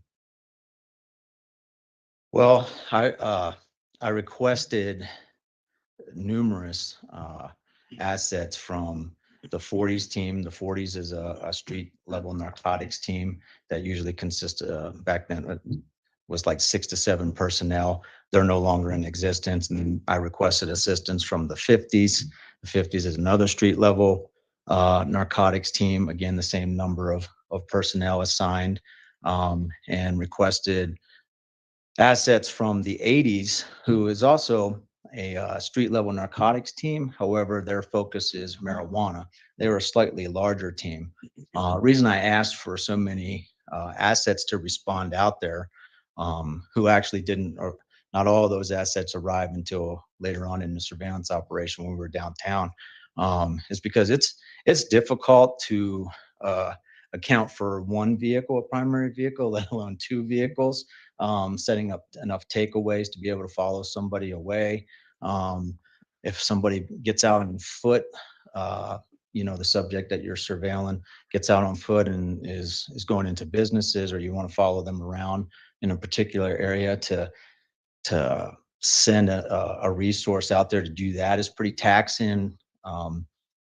So just with the time frame of the activity being around the downtown area, we reached the downtown area around 1500 hours, and we all know, if you're familiar with Colorado Springs, in the downtown it gets pretty busy. You start dealing with rush hour traffic. We don't know where an individual may or may not go, so it becomes very taxing to maintain surveillance, at least until you can affix the GPS tracker, which Detective Abenshan had informed me he was applying to the court for the issuance of a search warrant so that we could do that. I'm assuming that you're all in undercover vehicles and you're in an undercover capacity. You're not wearing police uniforms, that kind of thing. That is correct. So who did you follow? Who did you start your surveillance on starting at 6627 Mandan Drive? Well, I was part of the pack, if you will. I didn't really get close to the target vehicle until we left the neighborhood of 6627 Mandan Drive, until we got to the downtown area around East Kiowa and North Tejon Avenue. It was at that point that I actually had to make a move and get close enough to the vehicle, because we didn't know if they were going to, whoever was driving the silver sedan was going to actually park downtown, continue through downtown. So I just ended up being in a good position at that intersection to watch Letecia Stauch and her daughter exit the vehicle at the intersection and walk northbound on Tejon. And then the vehicle continued through the intersection and parked just to the east of that intersection, where I relayed that information to other units who picked up or maintained an eye of that vehicle, so to say. And so which vehicle are we talking about? At that point, it was the silver Nissan Altima sedan. And did you have photos, or did you know who Letecia Stauch was and who Harley Hunt was before you began this surveillance? Yes, that information was relayed by Detective Abenshan, I believe, at the onset of that investigation. So you said you were downtown around 1500 or 3 p.m. in the afternoon on the 31st? Yes, sir. What happens after they stop the car and you said the defendant and her daughter get out of the car? It looked like they were walking towards the Rutledges, about the 100 block of North Tejon. Just was unable to maintain that eye to see where in fact they had walked to, but we were able to maintain an eye, a constant eye on the vehicle that they had exited, which was the Nissan. So we just took up continued surveillance positions in that area for the takeaways, because the white Ford van had also parked close by in the vicinity. I don't remember the exact area, but we kept an eye on both of those vehicles. Where did the Nissan Altima ultimately go? And did you track it? What direction did it go and that kind of thing? So eventually, the occupants all come back from whatever store they were in or whatever area. I couldn't tell you what store they might have went into, but Letecia and her daughter come back to the silver Nissan. They meet up with the occupants of the white van temporarily, and then both vehicles go mobile again. We continue our surveillance, ultimately ending at 5855 Corporate Drive, which is the Extended Stay America Hotel on the north side of Colorado Springs, up by Woodman. I guess would be a a major intersection that you might be familiar with. The vehicle parked in there nosed into a parking space. And about that same time, I received my information from Detective Abenshan that the search warrant had been signed and that we could go ahead and affix the GPS tracker. And somehow I ended up with the tracker at the time. So we just came up with what I would describe as a hasty ruse to conceal our efforts to affix the tracker. And what do I mean by that? Simply just put another vehicle in front of the silver Nissan, popped the hood, made it look like there was a mechanical problem. And that's to afford a little bit of concealability because of where the vehicle was parked. You definitely don't want somebody from the hotel seeing what's going on, or the intended person that you're actually surveilling to walk out of the business and see what's going on. So while the hood's popped and the car's blocking the Nissan, I crawled underneath and affixed the tracker to the vehicle. And who drove the Nissan Altima, do you know, from 6627 to downtown, then downtown to the extended stay? Cell phones off, please. Do you know who was driving that Nissan Altima? It was an unknown female reported by surveillance. I do not know the identity. And so where did you place this GPS tracker physically on the car? So interestingly enough, it was as you can see, I'm not a small guy and drawing the short straw, I guess. The Nissan was really a bit of a low profile vehicle. Ordinarily, if time afforded or time allowed, you'd want to really pull up the schematics and look at the undercarriage, maybe on Google or the internet, right? And see where what might be the best place. We didn't have that kind of time. If you don't have that kind of time, it's also beneficial to be able to crawl way up under that car and look at the undercarriage, because you want to make sure you get a good seat with that magnet to the metal. None of that was a great option. I crawled as far under as I could and just was going by feel, because there's areas of a vehicle you don't want to fix the tracker because it'll bounce off and you don't want to be that person. But I was able to get under there far enough to feel a good seat, and then confirm that the tracker was affixed properly and that a ping or that the system was operating properly from Detective Abenshan. Did you have anything to do with the frequency of the GPS hits that the tracker would get back to the sheriff's office? No, that would be set by the lead investigator or whoever wrote the search warrant for that. Those are my questions, John. Thanks. Cross-examination. No. Do any of the jurors have any questions for Detective or for Sergeant Ditzler? No? All right. Thank you, sir. You may step down. All right, ladies and gentlemen, we will take our morning recess. If I can have everyone back in place and ready to go at 10:45, we should be able to start on time at that point. Again, don't discuss the case among yourself. Discuss the case with anyone else. Don't do your own research about any aspect of this case. With that, all rise for the jury, please.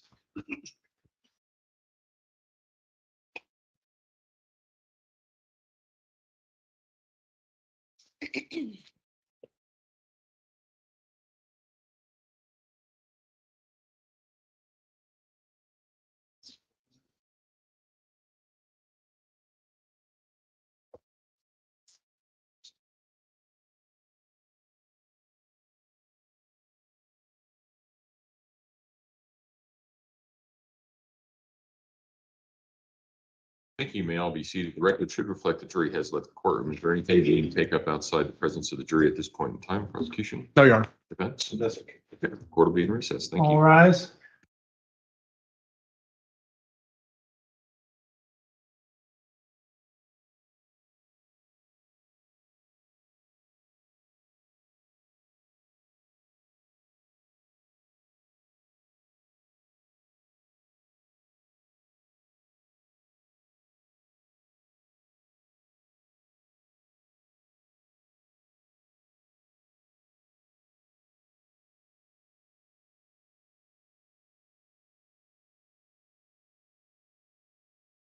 My goodness.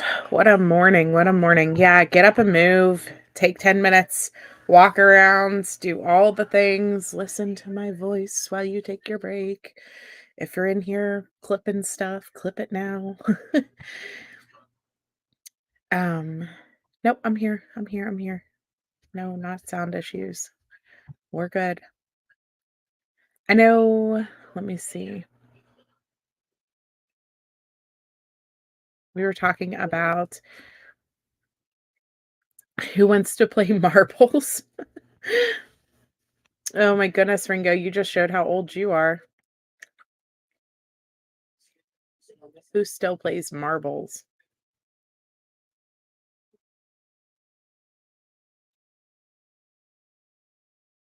Seems like there is a lot less people overall watching everywhere today. I don't know if it's just a busy day.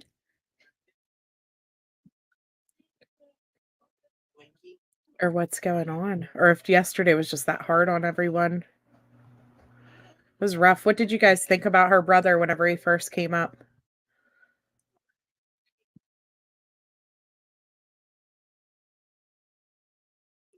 Yeah, it was intense. He did do well until the end. I really hope that doesn't hurt us. I really, really hope.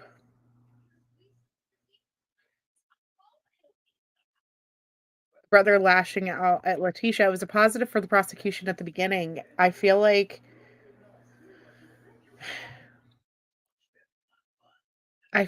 there is that last statement though about her being crazy.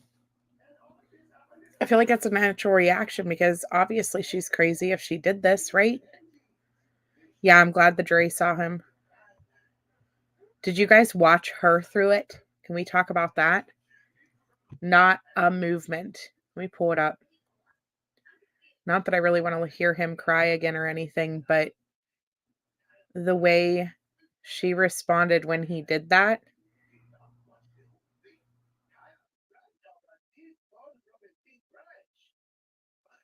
Let me get him up here.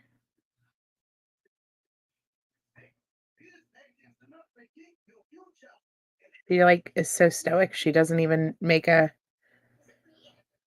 move. You have to joke or you will break. Yeah. I'm not going to play the sound, but I do want to show this. Like, watch her face. First of all, this is your brother up here. And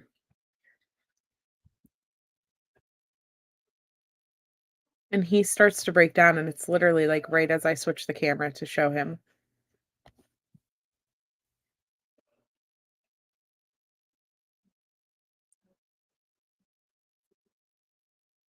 Try to make him a little bit bigger, but watch her. Like, she doesn't even move. She doesn't flinch. She does nothing.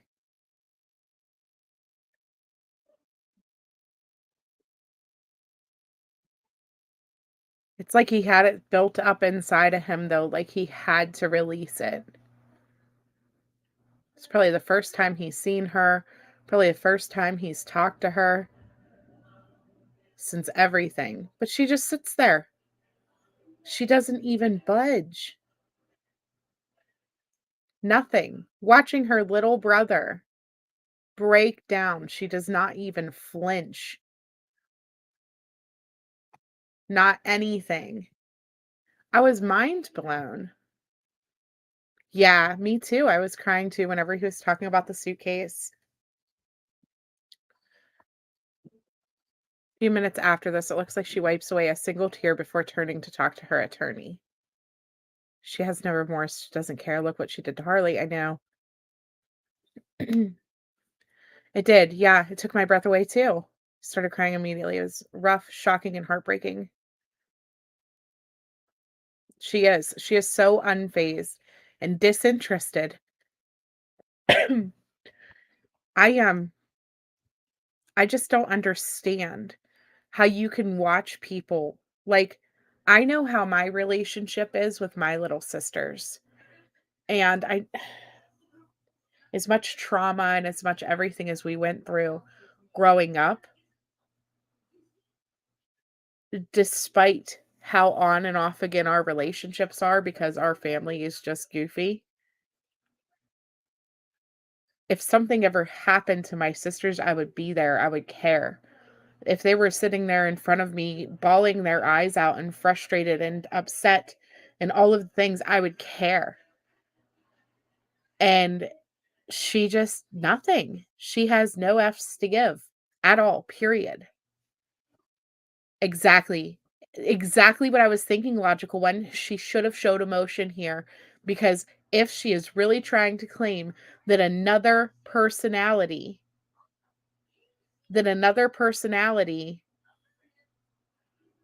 was taking over her body and all of these things, and she was connected to her family at all, this would have been another good opportunity to show that she did have remorse, that she did care. But she doesn't. She doesn't.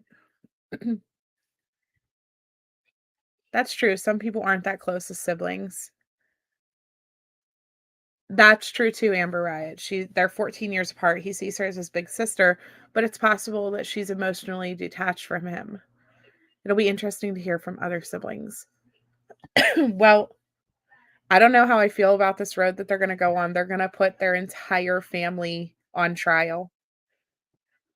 They are, I mean, you heard him. He's going to be the defense. You heard him talking about, he's going to, I'm going to leave it play. That way we can see what she does. Cause somebody said she wipes a tear. I want to see if we see that, but they're going to put her entire family on trial.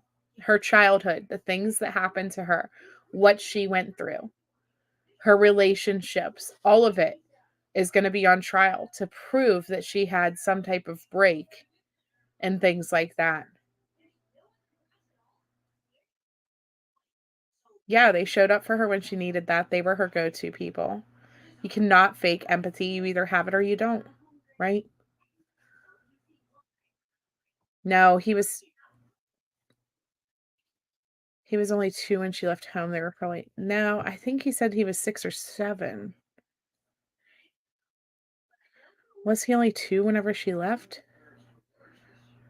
I know he said that, I think he said he was 3 whenever his dad died.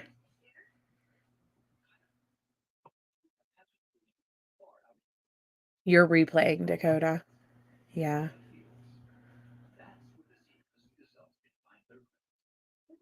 Betrayal factor is off the charts, I know. And this is what I was worried about whenever we were going into this, because I honestly figured that the defense would take the stand to attack Harley and to attack Landon. I thought that that was going to be what they did through this. I thought that they were going to attack Landon, that they were going to attack Albert's relationships and different things like that, and that they were going to attack Harley and anything that Harley has ever done. I don't think it's going to go that route anymore. I think that it's going to be more her family and Harley for her defense. And I'm glad though, because attacking the mother of a deceased child is disgusting on trial, especially.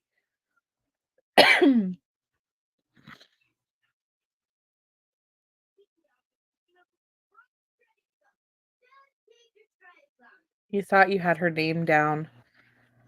Are you talking about Letecia's last name? It's Letecia Stauch.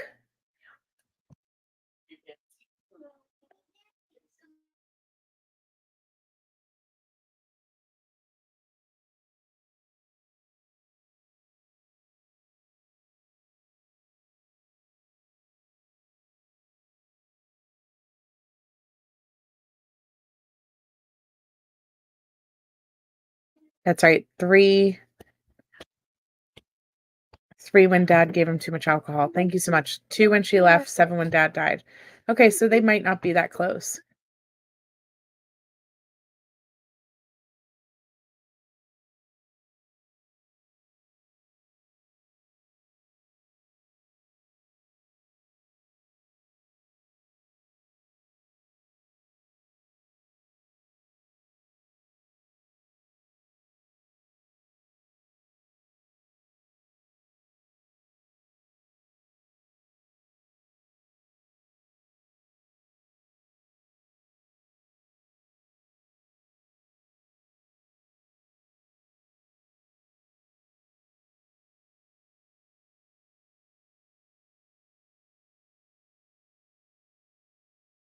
No, I know.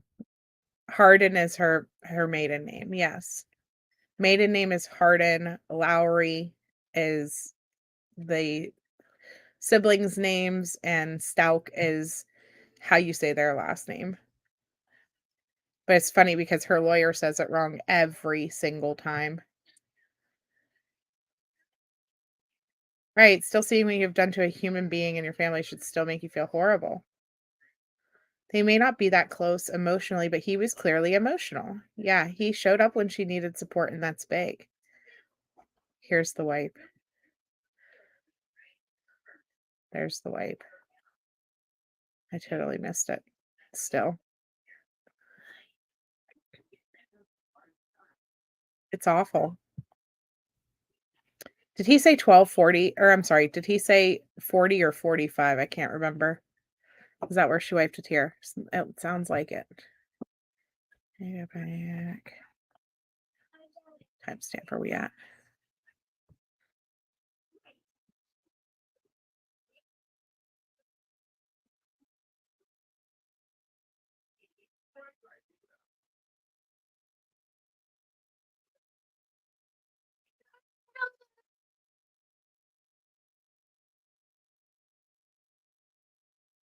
As Kanae, Cash, Maya, Jada. And is Deborah your mother? That's my mom. Yeah. And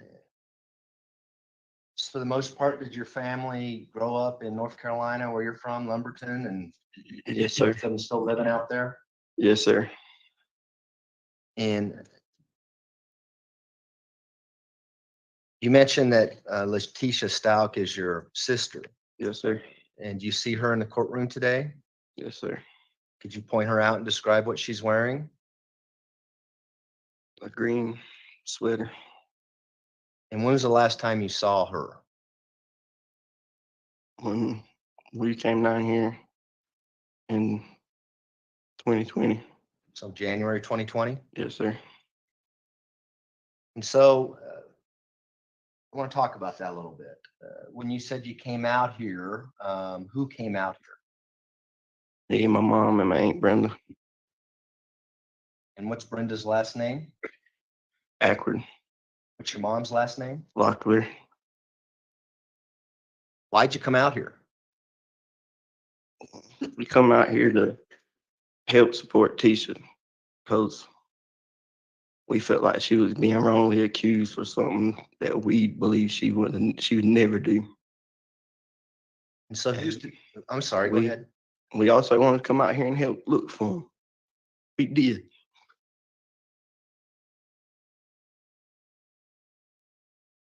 Go ahead and take a deep breath, all right? You let me know when you're ready.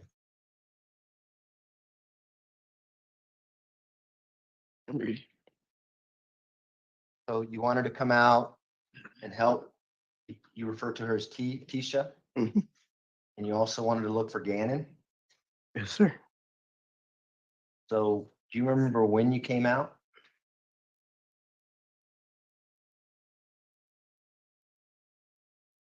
Enjoy the outside rambling. Sorry, I turned on his audio for a minute because we had to clean up a little bit of an accident. We should start a movement where people like Letecia can't sit comfortably. Oh, I know.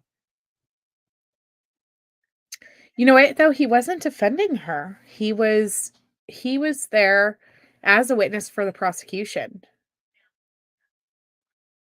And those of you guys who missed yesterday during lunch, Crime on the Record was on panel with me, and Candace was talking with us about DID. Let me get you guys their link. I am in the process of editing that video. It will be back up later on in the day. I just have to, it's a pain in the butt to edit videos that are longer than 8 hours, or I'm sorry, longer than 4 hours. And so today at lunchtime, you guys, we are going to stop this video and start a new one. That way, if anything should happen, the edits need to take place and things like that, it's easier. And we'll do that every day going forward, where we will all just jump from one chat to the other. I'll start it simultaneously. That way we are able to move ourselves over like that.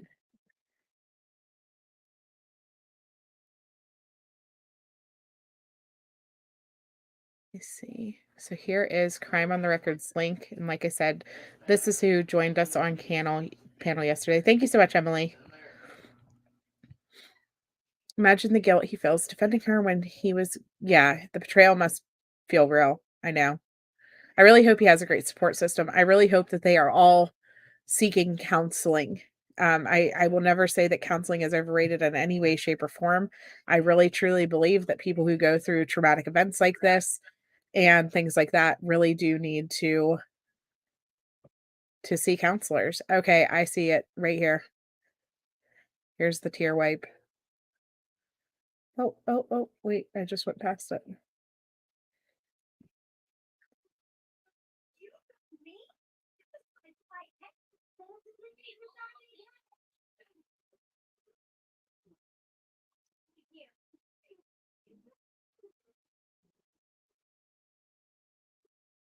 Right there. Just very casually wipes her nose, wipes her face. Then they turn on her camera.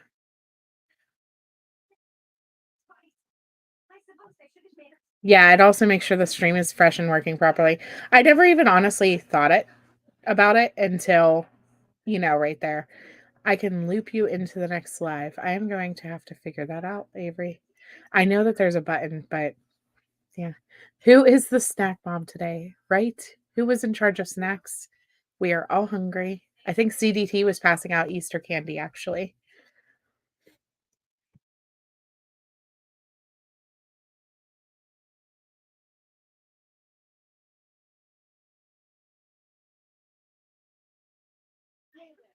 I need to go in and check the settings, though.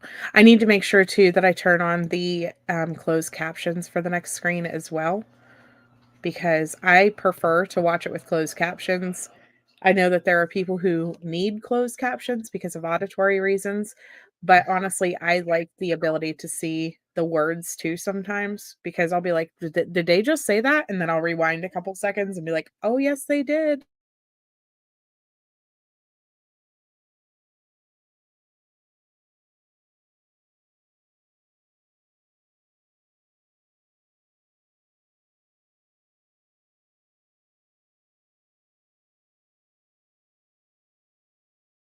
I agree with that, Cups of Love. I think he's a great witness. He's just, yeah, he's just he's just as appalled as everyone else.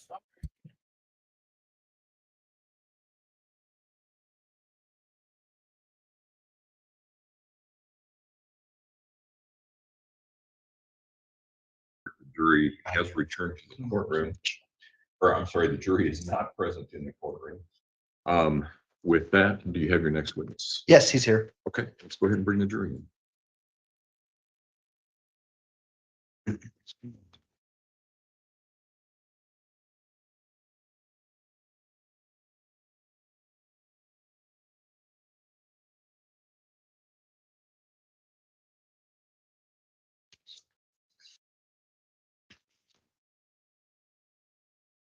You okay, Kimberly?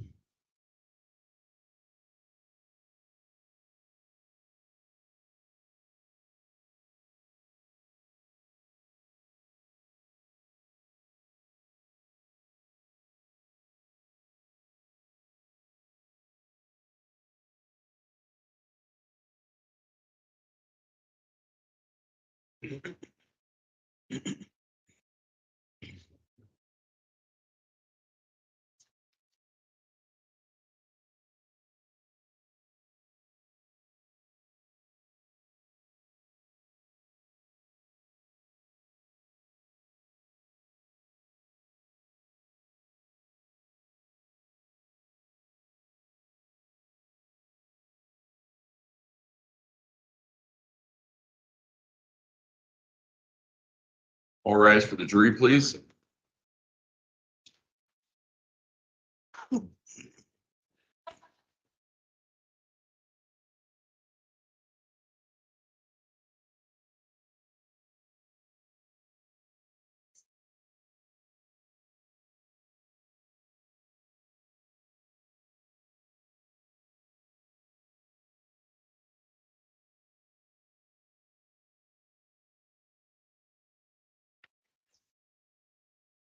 Thank you, may all be seated. Court will recall 20 CR 1358, People versus Letecia Stauch. Record should reflect the jury has returned to the courtroom. Prosecution, call your next witness, please. Thanks, Judge. We would call Lieutenant Jake Abenshan.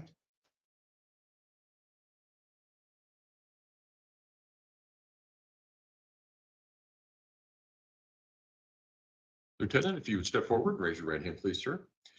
You swear or affirm the testimony about to give in this matter will be the truth, the whole truth, and nothing but the truth. Yes. Go ahead and have a seat in the witness stand. Please watch your step as you step into the stand.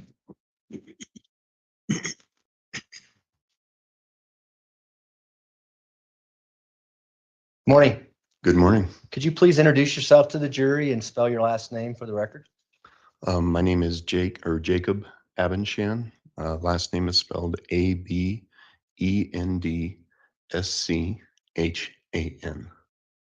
What is your occupation?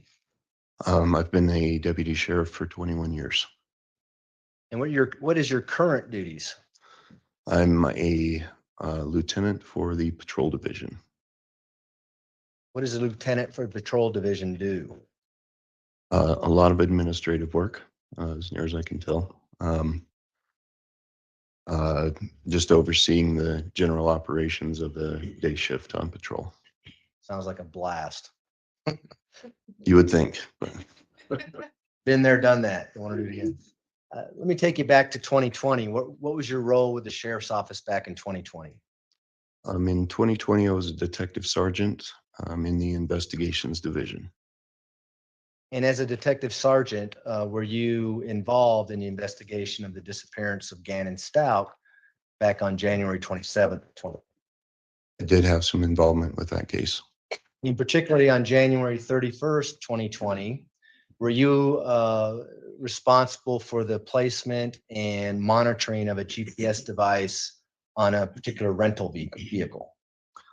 Yes, I coordinated getting an electronic surveillance device to members of the Metro Vice and Narcotics Unit to place on a Nissan Altima that had been rented by Letecia Stauch. And why did you want to do that, or why did the investigation kind of go down that road? The GPS trackers are a good investigative tool when we are trying to identify, whether a person or a vehicle is in a particular place at a particular time. Information gathering. Was there any interest in hopefully perhaps finding the location of where Gannon Stauch may be based on tracking a vehicle associated with the defendant? That was a possibility, yes. Did you work with Sergeant Ditzler in the placement of this GPS device on the rental vehicle? I met VNI at the police operations center downtown and handed them the tracking device. Did you have to obtain a warrant before the device was actually placed on this rental vehicle? Someone did, yes. I did not. Was this rental vehicle a silver Nissan Altima? I believe so, yes. And so what was your role going to be once this device was placed on this Nissan Altima? Once it was activated, I had the ability at the time to log into the system and basically see where the tracker was at any given time.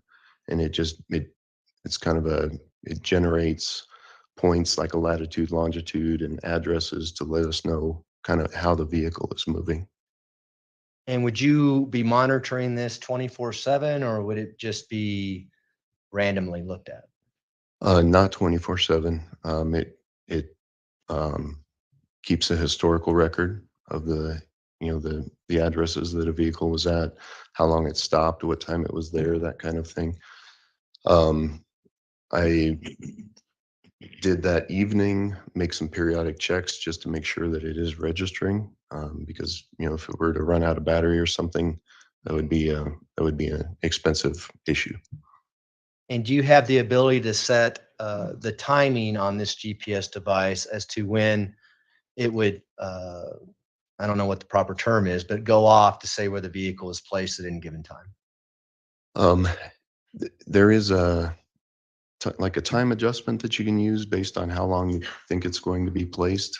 For this one in particular, I can't remember what the exact time frame was. Probably 1 or 2 minutes at most. But it can go as long as 10 minutes or every 5 seconds as needed. And did you have the ability to change that during the time period the GPS tracker was on the vehicle? Yes. And are you capable of, well, not you personally, but can you print out a document that would reflect the GPS pings where the vehicle was at any given time while the tracker was on it? Yes, I am. And it's a report. It's called an address report, which basically for the time frame that you select, will list everywhere the vehicle had gone during that time period at different rates of intervals of time, every minute or so. And did you do that for this particular vehicle, the Nissan Altima? Yes. And was those timeframes January 31st, 2020 at 1:38 p.m. to February 1st, 2020 at 4:44 p.m.? Does that sound right? Yes, that sounds right. And in front of you there is People's Exhibit 230. Do you see that? I do. And do you recognize what People's Exhibit 230 is? Yes, this is the address report. It's the same as the one I attached to my supplement to the case.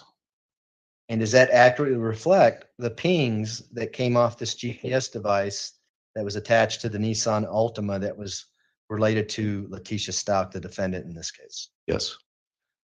Move to admit People's Exhibit 230. Hold on. At one point you referred to it as 220. Oh, did I? I'm sorry. And that's previously admitted through Detective Perry. So are we talking 230 and not 220? 230. I apologize, Your Honor. Okay.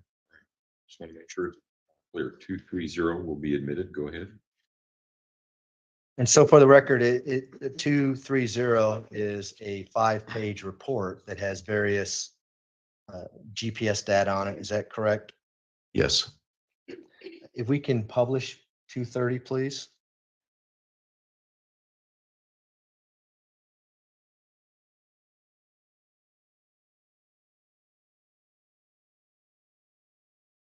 Can we zoom in on that just a little bit?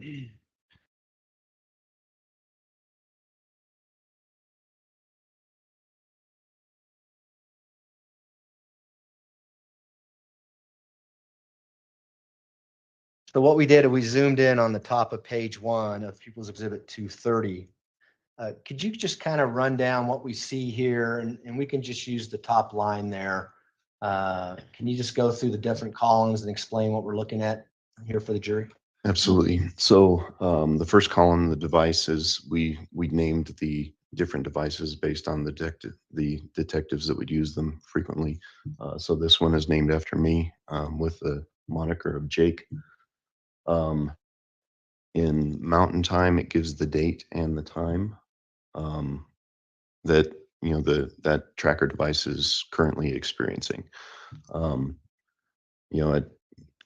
At this point, it may have been sitting on my desk or in a car or something while I was waiting. So the speed was 0 miles per hour.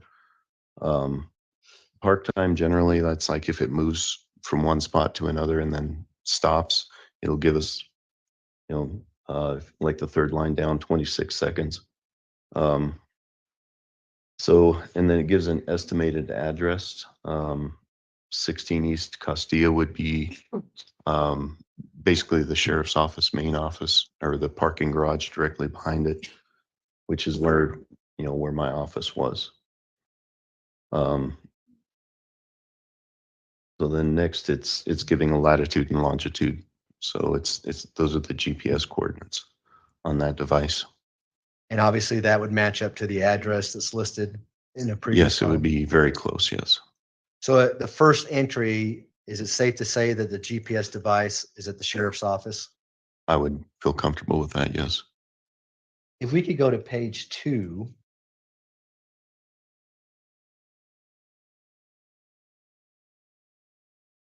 And if we can scroll down to 1458.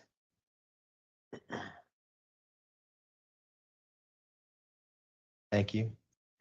So we've done that now. We're kind of in the middle of page 2 of People's Exhibit 230. I'll turn your attention to the time of 1458, which is 2:58 in the afternoon. Is that right? Yes. That entry of the location, are you familiar with that address? 6275 Corporate Drive, Colorado Springs, Colorado. I think it's a hotel, but I can't be certain.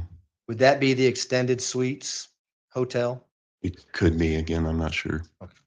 And do you know where the GPS device was placed on the Nissan? I do not. Okay. Needless to say, that's the north side of town, that particular address. Yes. And so what can we tell, because that address is on there multiple times. If we can just scroll down a little bit, please. Does that indicate to you that the vehicle is not moving if it is placed on that vehicle at that time? Yes, that would be the park time, where it's just kind of resting. And then we go down to 1537, and it says device in motion over 5 miles an hour. What does that mean? That means that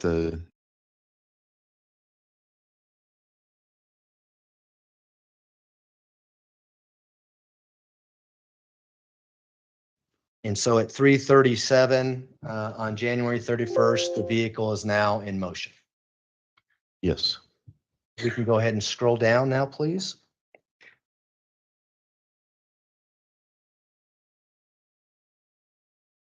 We can go to 15, that's fine right there, 1538. So at 3:38, it's at 585 Corporate Drive, Colorado Springs, Colorado. Yes. Is that the general area of where it was at 6275 Corporate Drive? That would be close, yes. Now, if we can go down to 1545, please. Right there's good. So at 3:45, again, we see the device in motion.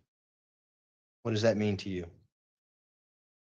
That line at 1545, it was moving 22 miles an hour in a southwesterly direction. And how about below that at 1600 or 4 p.m. on January 31st? Does it tell you the speed of the vehicle there as well? Yes, 52 miles an hour. And if we can just scroll down, the vehicle is definitely moving now because it goes 52, 57, 43. Is that right? Yes. And so I want to turn your attention to the highlighted portion there, January 31st at 4:41. What's going on at that entry?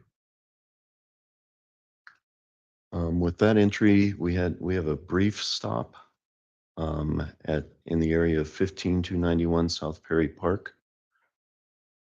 And why do you say brief stop? The park time doesn't indicate it was, very long at all. And what's the significance of this location and the vehicle being in this location? Do you know? I know that became an area of interest later in the investigation. Were there huge searches going on in that area related to this particular stop? Yes, there were. And why were there huge searches going on in that area? We were searching for evidence or Gannon's body in the area. And is that because the vehicle associated with Letecia Stauch stopped in that area? That played into our decision to search the area, yes. And so when this particular stop happens, and is this in the Palmer Lake area? This is just north of Palmer Lake on Highway 105. Just north of the county line, actually. And on Highway 85, or was it 195? 105. 105, I'm sorry. On Highway 105, is there an area of that known as the S curve just north of Palmer Lake? Yes. Is that what we're talking about here, this address? Yes. When this was actually happening, were you monitoring the GPS device live, or did you come across this at a later time? It was likely at a later time.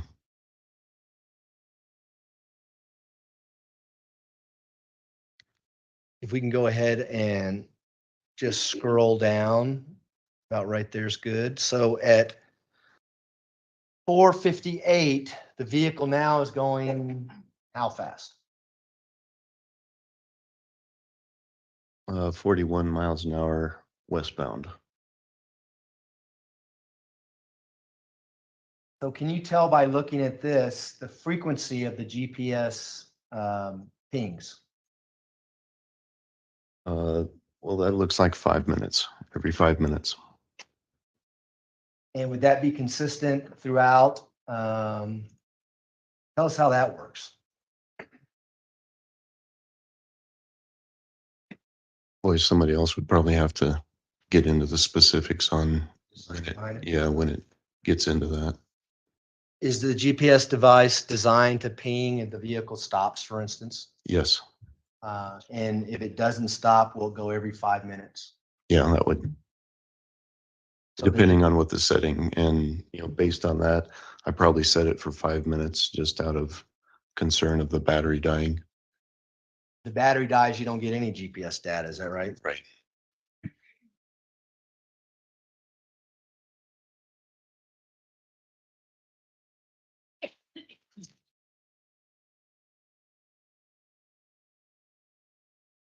Just have a second, Your Honor. Can we scroll down to page 3 at 1823?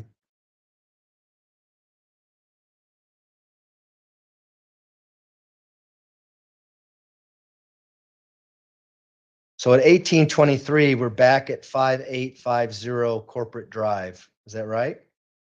Yes.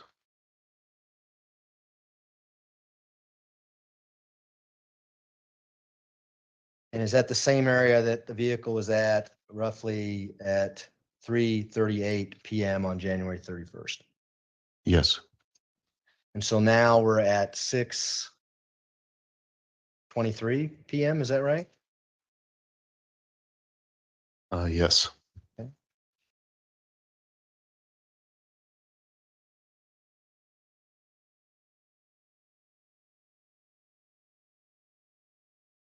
And finally, can we go to the last page of People's Exhibit 230, please?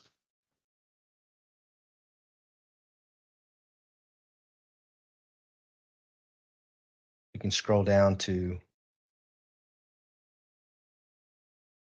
that's good right there. We can just scroll over to get the date in, please. Thank you, appreciate it. So on February 1st, 10:52 a.m., the vehicle is in Castle Rock. That Yes, fair? that is correct. Vehicle is heading north at this point. Yes. If we can scroll down to 1606.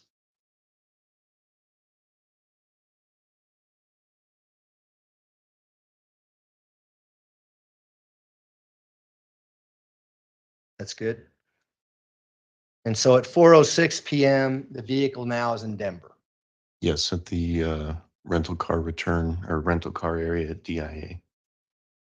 And do you have information to corroborate the individuals who rented this vehicle, returned the vehicle back at DIA? One of the detectives got information that the car had been returned, and so we sent someone up to retrieve the GPS device off the car.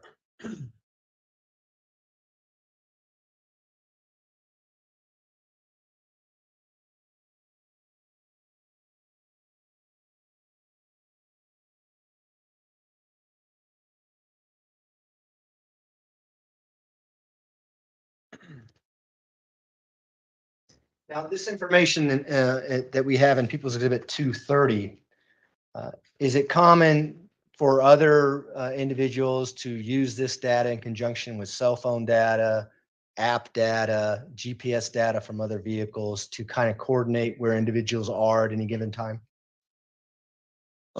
Yes, we have that capability. Thank you very much. No further questions. Cross-examination? No questions for this witness, Your Honor. Do any of the jurors have any questions for Lieutenant Abenshan? All right, thank you, sir. You may step down. Prosecution, call your next witness, please. Call Brian Rogers.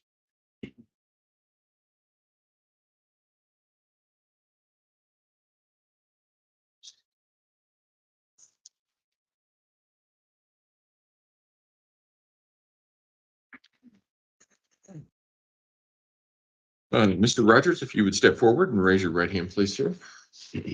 You swear from the testimony about to give in this matter will be the truth, the whole truth, and nothing but the truth. I do. Go ahead and have a seat on the witness stand. Please watch your step as you step into the stand. Grant. Thank you, Your Honor. Good morning, sir. How are you? Good morning. Good. How are you? Good. Will you please introduce yourself to our jury and then spell your name for the court reporter? I'm Detective Brian Rogers. I work for the Colorado Springs Police Department as a digital forensics detective. And my last name is Rogers. Pretty easy spelling. Yes. You said that you work for Colorado Springs Police Department, and I think you mentioned what you do. Can you repeat that, please? I'm a digital forensics detective. What does that mean? I extract and examine data from digital devices like computers, cell phones, video surveillance systems, and vehicles. What kind of education do you have and training do you have that allows you to do that kind of work? I have a bachelor's degree in software engineering, a master's degree in information systems security. And since I started that position, I've attended over 700 hours in training directly related to digital forensics in computers, cell phones, videos, and vehicles. What do you actually do to, you just mentioned a bunch of different devices. What do you actually do to those devices to extract data from them? It depends on the type of device or the operating system or even the type of security that is set up on the device. But I'll either have to communicate with the device, like change some settings and extract the information if I have the password or if there is no security. If there is security on a device, I have to try and find a way to break into it or circumvent that security and extract the information. How many devices have you worked on in your career? Over my career, I wouldn't know. Last year, I did over 700 cell phones and over 100 computers. I believe over 20 surveillance systems and a few vehicles. Just last year alone? Yes. Do you have certifications as well? Yes. Tell the jury about that. I am an NCASE certified examiner. NCASE is one of our digital forensic suites. It's used for examining data. I'm a certified hacking forensic investigator. I'm also certified in analyzing vehicle data, and I'm a certified forensic analyst.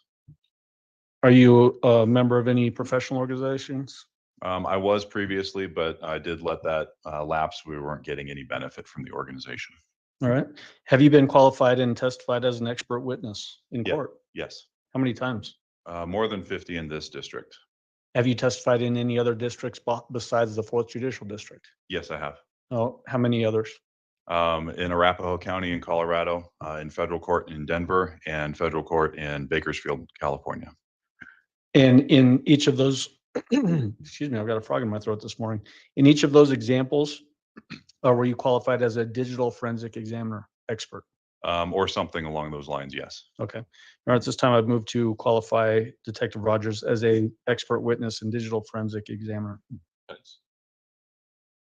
The witness will be so qualified. May I approach the witness, Your Honor? I'm going to show you Detective People's Exhibit 716.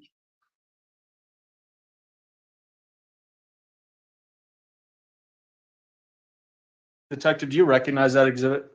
I do. How do you recognize it? I recognize the barcode number. I just looked at this out in the hallway before I Okay. came in. So it's actually a manila envelope, correct? Yes. Is it typical that the work you do is placed on some other medium, either a disk or maybe even a hard drive, and then put in a similar envelope? Yes, that happens. Otherwise, we'll preserve it online in one of our records management systems. Okay. So does this particular envelope contain some work that you did on a particular device? Yes. When did you do the work on this particular device? January 30th, 2020. And how did you obtain whatever device we're going to talk about? Who gave it to you? I was contacted by El Paso County Sheriff's Office Deputy Robert Siroi and asked to extract information from one cell phone. Based on context at the time, was this a phone that was related to the investigation into Gannon Stauch's disappearance? Yes. Did Detective Siroi ask you to perform any particular type of functions as it relates to getting data off that device? How do you mean? Well, did he ask you, what did he ask you? He just asked me to extract the information, not to examine any data from the device. Okay. And what kind of device was it? It was an Apple iPhone 8 Plus.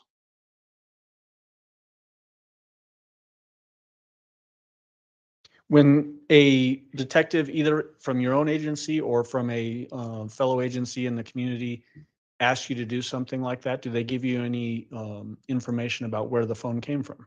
It depends on the case, but in this case, I was not told where it had come from. Okay. When you actually extract data from a phone, do you sometimes gather that information from the data that you extract from it? Yes. Was that true of this particular device? No, I did not review the data. Okay. So when you tell the jury what you did with this particular iPhone 8 Plus. So the device was given to me by Deputy Siroi. It was a locked iPhone. Using our tools, I was able to circumvent the security and extract the information from the device. The data that was obtained was copied to a hard drive and then given to Deputy Siroi. The only information that I obtained just for documentation purposes was the phone number and the account associated with the phone. And that's what I was referring to earlier, and I didn't ask a very good question. So is what's contained in People's Exhibit 716, is that the result of your extraction of that iPhone 8 Plus? Yes. Is it a fair and accurate representation as to that extraction process? Yes. At this time, I would move for admission of People's 716. Mr. Cook? Exhibit 716 will be admitted. Once you completed that extraction, do you turn that back over to the El Paso County Sheriff's Office? Yes, I did. And then that was the total sum of your work on that device? Yes. What was the phone number associated with that device? It was 843-957-3486. And you mentioned you were able to get an email on that device as well. What was that email? It was harley_hunt@yahoo.com. Okay, thank you. That's all I have. Thank you. Cross-examination. No questions, Your Honor. Do any of the jurors have any questions for Detective Rogers? Thank you, sir. You may step down. Thank you. We'll retrieve that exhibit, Judge. You may go ahead.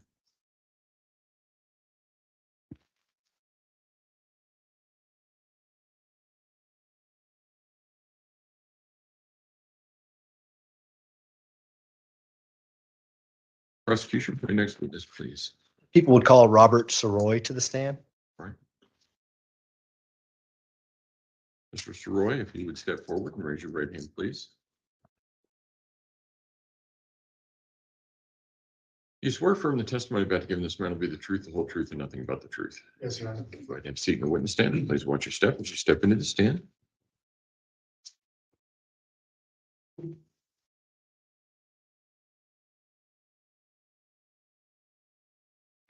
Morning. Good morning, sir. How you doing? All right. Good. Could you state your name and spell your last for the record? Yes, sir. My name's Robert Siroi. My last name is spelled Sirois. What is your current occupation? I currently work in cybersecurity. And you live down in Florida now? Very recently, yes, sir. Yep. We're flying a lot of people back from Florida for this time. Did you live here in Colorado Springs back in 2020? Yes, sir, I did. Specifically back in January of 2020, were you working for the El Paso County Sheriff's Office? Yes, sir. At that time, I was employed as a detective at the sheriff's office. And how long were you with the sheriff's office? As of that time, since 2013, so 7 years. And were you assigned to do particular duties with regards to this investigation, the disappearance of Gannon Stauch? Yes, sir. One of those duties, did that involve you going out to the airport to obtain some video, surveillance video from a rental car agency? That's correct. That would have been the Colorado Springs Airport. Okay. Tell us about that. Tell the jury what you did and why you're going out there. Yeah, and it was January 29th in the morning. I was assigned to look for video surveillance regarding the rental of a car by Letecia Stauch at the Colorado Springs Airport. I went there and spoke with Colorado Springs Police, who are assigned to the airport, and they do police operations at the airport, and they also have access to the camera systems at the airport. And those guys told me they would look for some video for me. While they were doing that, I went up to the Avis rental car counter and spoke with the manager there. And they have some of their own cameras at the counter that they operate. And so the manager there was working with me on getting some of that footage as well.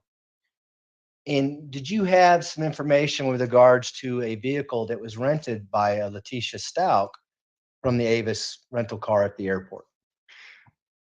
Yeah, I was able to provide them some information on the car, which was a white Kia Rio. Had Texas plates, I believe. And so they were able to look up that in their system and give me some information regarding the rental, like the name of the person who rented it, what date and time that was. And so that way we could go back and look at the camera footage for when that rental was done at the counter there in the airport. And that information was for the previous morning around 8:50 or 9, where Letecia rented the car at the counter there. So there's video where she comes up, spends a few minutes doing the rental paperwork, and then leaving to go get presumably to go get the rental car. And some of the airport footage from Colorado Springs Police corroborated that, had the same information, and she was in the same area of the airport kind of thing. And so prior to going, did you have information what Letecia Stauch looked like, that kind of thing? Yeah, I believe I had some pictures on my cell phone, driver's license info, that kind of thing for Letecia, so that I knew what I was, who I was looking for, what their physical description was, that kind of thing. Did you have a rental agreement at that point, or did you get that later? The manager there did give me a rental agreement with some of that information as to who did the rental or who paid for the rental. And did that sync up with the video surveillance that you saw, that you alluded to, Ms. Stauch going to the counter and renting the vehicle? Correct. Now, at the time you're at the airport, were there some efforts being made to locate Letecia Stauch's black Tiguan? Yes, sir. Do you know what those efforts were? Those efforts were assigned to other detectives and not myself. But I was aware that the airport was one of the locations we might have been looking for that particular vehicle.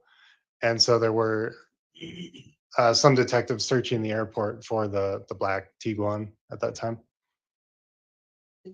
Did anything kind of unusual happen as you're at the Avis rental car with regards to the keys to this particular Kia rental? Yes. So I was looking at a computer with the manager at Avis, and we were looking at some of the video surveillance. And one of the lot attendants came in, and she said, "Hey, I just got handed the keys to this vehicle about 10 minutes ago." And I probably wasn't there for super long at that point in time. And she saw what we were looking at on the computer screen and said, that's the same person that just handed me the keys. And she said, this lady handed me the keys, turned around, walked away, got in a white Jetta with another female, and they just drove off right away. Now, prior to going out there, did you have any information that the Kia rental had been returned yet? No, I did not believe it was returned yet, or didn't know yet. Did you have any information whether or not the Kia was even at the airport at that point? No, sir. And so you go out there, just so I'm clear, you're going to talk to the manager about getting some surveillance video. One of the employees from Avis comes in and says, "Hey, that lady just dropped off the keys." And so what did you do after that? At that point, I knew I had some Colorado Springs detectives in the airport searching for the Tiguan, and so I called that detective and I said, "Hey, the Kia just got returned, but the lot attendant told me it's not in the returns area. Can you help me search the airport for this white Kia as well?" And a little while later, he called me back and said he found it in the short-term parking lot. And is that different from the rental return parking lot? Yes, sir. If I might explain that. Oh, sure, go ahead. Where is it located in relation to the rental car parking? Yeah, at Colorado Springs Airport, everything's outdoor parking. So when you come in, there'll be signs for parking and rental car returns. So rental car returns takes you kind of to the front of the airport, and it's this area just for that. Short-term parking would take you through a gate that you have to get a ticket for, and then park in that area. And then long-term takes you to yet another area through a different gate that you'd have to take a ticket for to get into. Okay. Now, do you see the person that you saw on the surveillance video, that the attendant saw on the surveillance video and said, "This is the person to hand me the keys"? Letecia Stauch. Is she in the courtroom today? Yeah, sure. Yes, sir. She's on my right wearing a green long sleeve shirt. And that's the same person you saw in the video? Yes, sir. May the record reflect identification of the defendant. The record will so reflect. Go ahead. Thank you. So you got word that the Kia rental car was found in short-term parking. What did you do next? At that point, I spoke a little bit more with the manager at Avis to get permission to search that car, since I knew that's what I would be doing as my next step in investigating the rental car now that we knew where it was. And so he put me in contact with, I guess, like a regional manager out of a different city who was able to provide me that consent to search the Kia via email. And so after I received that email, I went over there and took pictures, our normal process for searching a vehicle, opening up all the doors, taking pictures, documenting what you can see prior to actually going in there with, gloves and stuff on and digging around looking for items or for different kinds of evidence.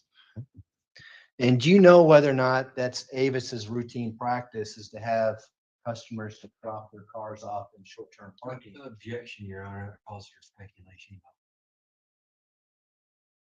Sustained. I'm just asking if you know, Sean, I didn't ask. Yep, but the knowledge is going to come from some hearsay source. Okay. Sustained. So you said you went and you took photos of the Kia rental, and did you search it at that time? Yes, sir. Did you have to get permission to search it? Yes, sir. And I received that via email from a regional Avis manager. Okay. And so if I may approach the witness, Your Honor. Okay. I'm going to hand you a series of exhibits. Thank you. I'll give you the numbers in just a second.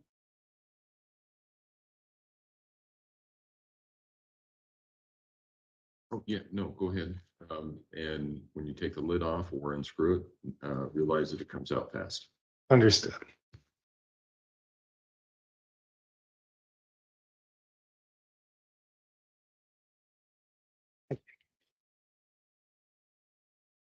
Okay, in front of you, I've given you People's Exhibits 234 through 238. Do you see those?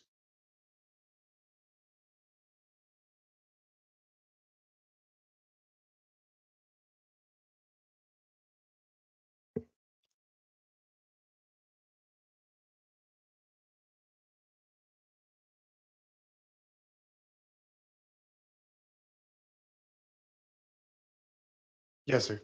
Okay. In People's Exhibits 234 through 237, are those photographs? Yes, sir. And are those photographs of the Kia rental as you saw it at the airport in short-term parking? Yes, sir. And do they actually depict that vehicle as you saw it there and the items that you found inside that vehicle as you saw it there on January 31st, or excuse me, January 29th, 2020?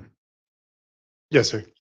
Move to admit People's Exhibits 234 through 237.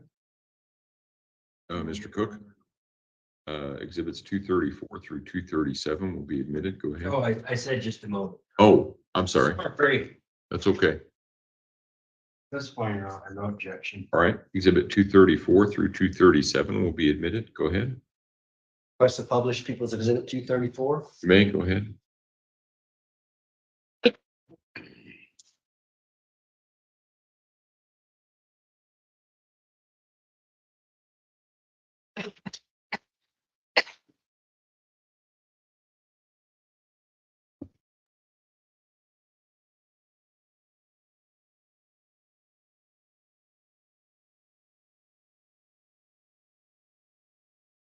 Okay, so we see People's Exhibit 234 here. What do we see in this exhibit?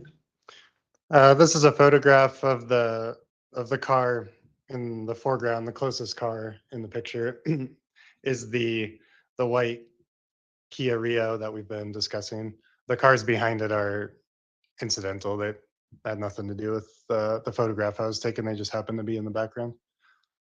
In this parking area, is this the short-term parking area that you alluded to? Yes, sir. I can see the E1 parking sign back there that I had documented in my report. Now, are you familiar with the airport and the various parking areas for the airport? I'm pretty familiar with it, yes. Are there signs that indicate long-term parking, short-term parking, rental car return? Yeah, especially as you drive in, but also as you enter the parking area. Now, if you go into the rental return area, would you have to get a parking ticket to park? No, sir. If you go into short-term or long-term parking, would you have to get a parking ticket to enter that facility?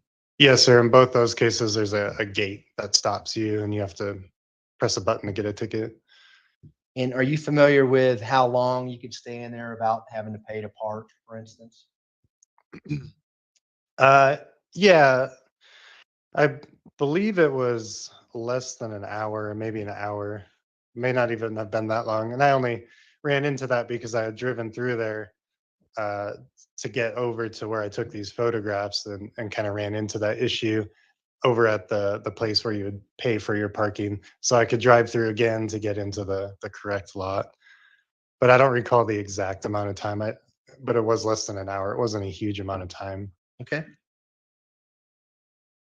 If we can now go to People's Exhibit 235. What do we see in People's Exhibit 235? This is a picture between the driver's seat and the door down where there's a little bit of carpet kind of in that gap between the side of the seat and the door. And this is one of those parking tickets you get when you go park in short-term parking. We can go to 236, please. What do we see in 236? This is a picture of the one side of that parking ticket. In 237? This is a picture of the back side of that same parking ticket. And so does it have a date and time stamped on that? Yes, sir. This one says January 28th of 2020 at 16:41 hours, so 4:41 p.m. What does that tell you with regards to that time stamp? That tells me that that's the time the ticket was obtained at the gate. So when you push the button and it spits the ticket out, that is stamped on there at that time, which I know because I had to go through the same process when I went to go take these pictures and do the search of that car. And then in front of you, we have People's Exhibit 238, which should be one of those brown envelopes. Do you see that? Oh. Yes, sir. What is People's Exhibit 238? This is one of our evidence envelopes signed by me in the typical way that I sign it, at least on one side. And it's Sheriff's Office item number 14 with a description of parking ticket found in white Kia. So this would have been the envelope containing that ticket in the picture that I obtained from the search. Would you need to open that to see if that in fact is the parking ticket in there? I mean, Yeah, somebody else has opened this since I originally sealed it. Is that because there's two pieces of tape on there? Yeah, so the way I would have originally sealed it is with this red tape at the top. I always do my name like this. I always do my initials like this. This piece of tape at the bottom is new since I first sealed it. Why don't we go ahead and open it up? I think there may be some scissors to your right. Okay. Sneak down by the next glass. Yeah. And if you want gloves, there's some gloves over there too.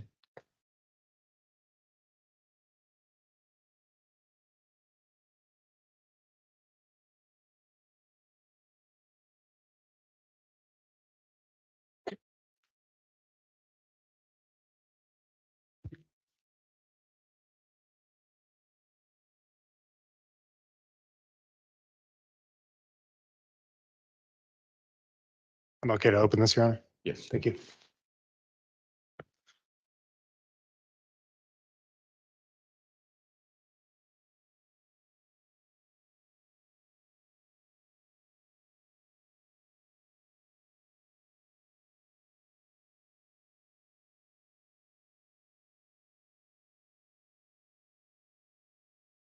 Looks like, go ahead. It looks like you retrieved something from that envelope. Do you recognize that item? Yes, sir. This is the same parking ticket we've been discussing in these pictures.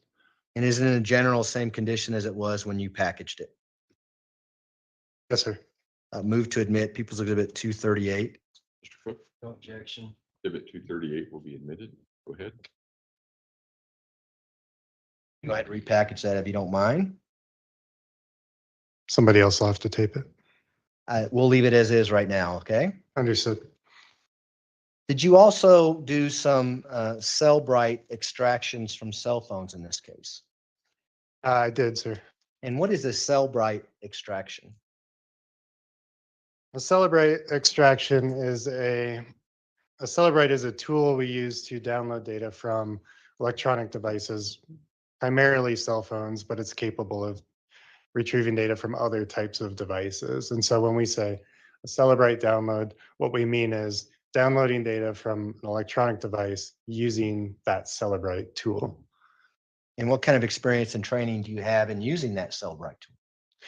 I have a fair amount of training in digital forensics, including Celebrate specific training provided by the vendor for using their tool for the purpose of cell phone extractions. And approximately how many times have you done cell bright extractions? Guessing probably about 300 extractions during my time at the sheriff's office. And can you just describe the process for the jury?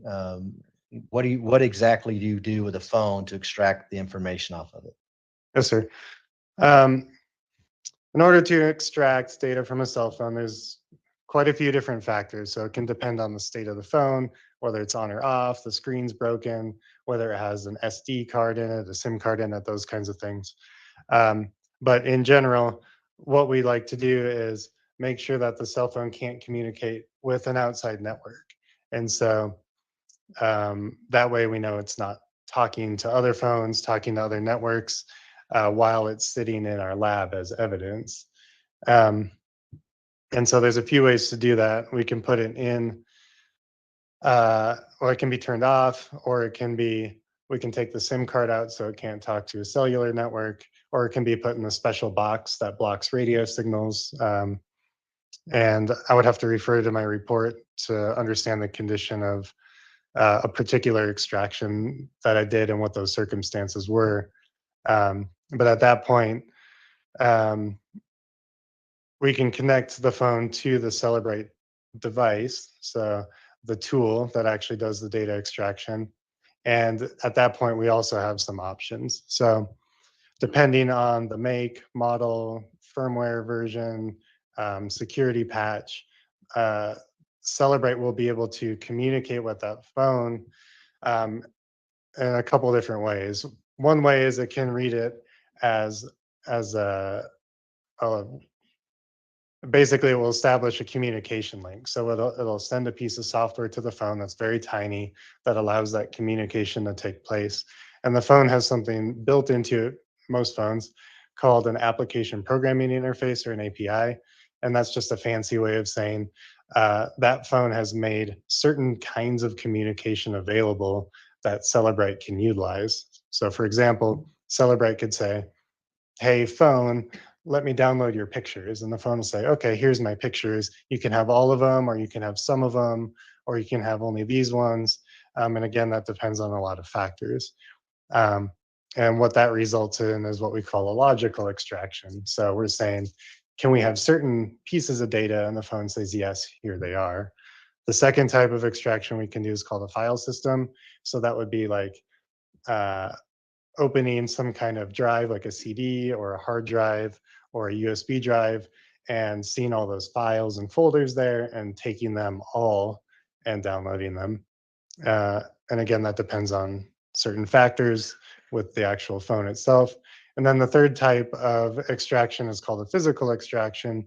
And that's where you have Celebrite is able to get access to the physical place where data is stored on the phone, whether that's like flash storage, or if, it's phones don't really store data this way, but the old way would be like a spinny disk drive where there's actually like a metal magnetic disk with ones and zeros on it, and it can see all those ones and zeros and get every single bit, byte for byte, of data off the device, which is very rare for cell phones. But it is technically one method we can extract data, and that's called a physical extraction. At that point, Celebrite downloads data in whatever fashion it can, and then it brings it into one of our forensic computers in the lab, where we can look at it through probably Celebrite software, but it's not limited to just Celebrite software. There's other types of programs and tools we can use to look at that same data. And when you extract the data off a cell phone, where do you put it? Where do you store it? Mm-hmm. When we first download data off a cell phone, it's going to be in some files on one of our forensic workstations in our lab environment. From there, we copy it onto probably a CD or like a Blu-ray, whatever we can that's big enough to fit it on.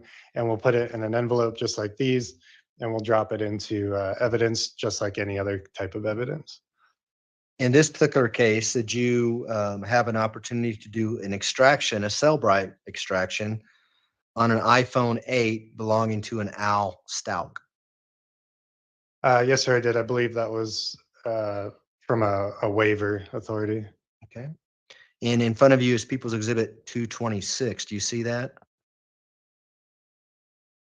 Yes, sir. And what is People's Exhibit 226? This is one of our evidence envelopes, again, signed by me, which I can tell by my initials on it across the piece of tape. And the description is item number 585, which is the sheriff's office item number. And it says it's a CD containing a Celebrate report and photographs of Al S. I'm guessing that's going to say Al Stauch, iPhone 8 or cell phone. But this will be the CD that I would have put in evidence containing that data from the Celebrate extraction.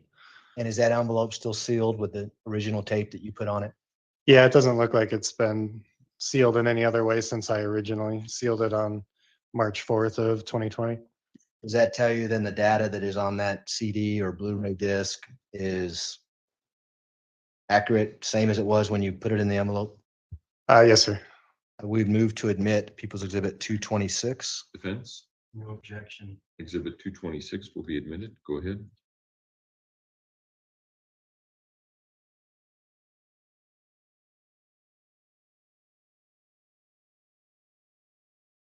Those are my questions, Your Honor. Thanks.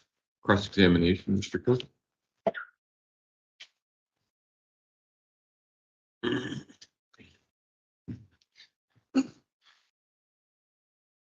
Are you working in Florida in law enforcement? Or are you still a detective, or how shall I refer to you as? You can refer to me as Robert. I left law enforcement last February. Okay. All right. Well, Robert, so your part in this investigation of the disappearance of Gannon Stauch was what Mr. Young and you were talking about, but there were some other things you did as well, correct? Yes, sir. Okay. You collected samples from this Kia vehicle from the airport that you located and was pictured in the photograph? Yeah, I collected a few DNA samples during that search as well. Okay.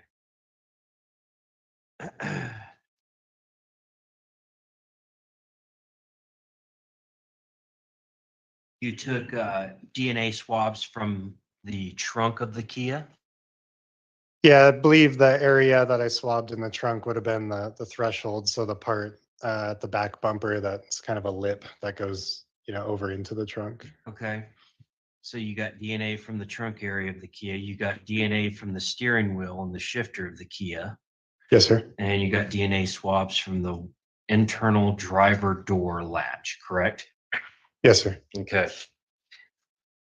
So that would have been the latch on the inside part of the door. Okay. And did you submit those DNA swabs you collected from this Kia to a lab for testing? I personally did not. I only placed them in El Paso County evidence. Do you know if these swabs were eventually tested or forwarded by somebody else with law enforcement to have testing on them? If they were, I'm not aware of it.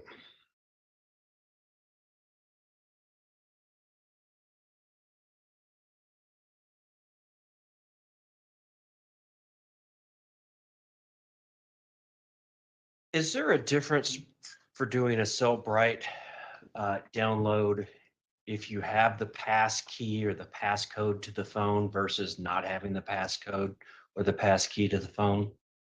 Yes, sir. I mean, phones are designed to be secure and have varying types of security, and having a PIN code or a passcode is one type of security. So by inputting that PIN code, it will change the security state of the phone, and therefore, in most cases, the amount of data that's available to download from it. Okay. So Mr. Stauch's phone, you had the passcode for that phone. Yes, sir. So you were able to access more information on his phone than you would be from a phone that you didn't have the passcode for, correct? That's not necessarily true, but in most cases, In most is true. cases. Yes, sir. Okay.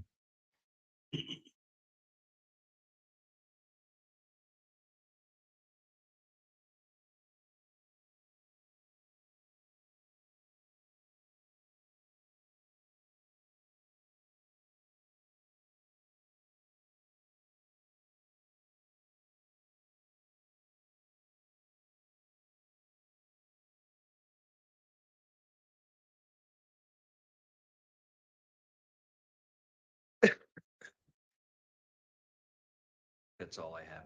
Thank you, sir. Do any of the jurors have any questions for Mr. Siroi? All right, thank you, sir. You may step down. Thank you, sir, and thank you all. Prosecution, call your next witness, please.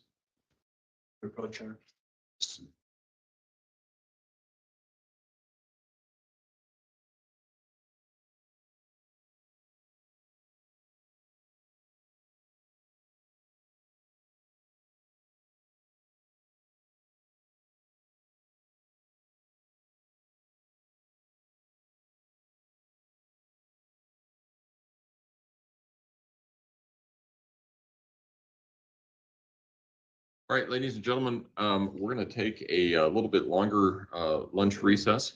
So if I can have everyone back in the jury room at, say, 1:30, we should be able to start on time at that point. Again, don't discuss the case among yourselves. Don't discuss the case with anyone else. Don't go out and do your own research about any aspect of the case. With that, we'll see everybody back at 1:30. All rise for the jury, please.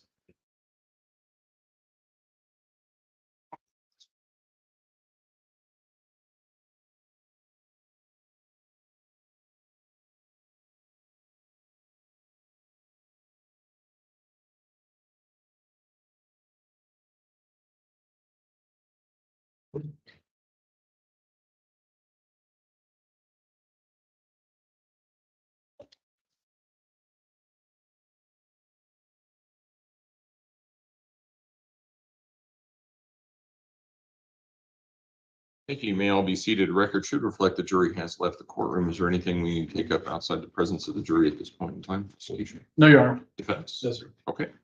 We'll see everybody back at 1:30 then. All Thank you. right.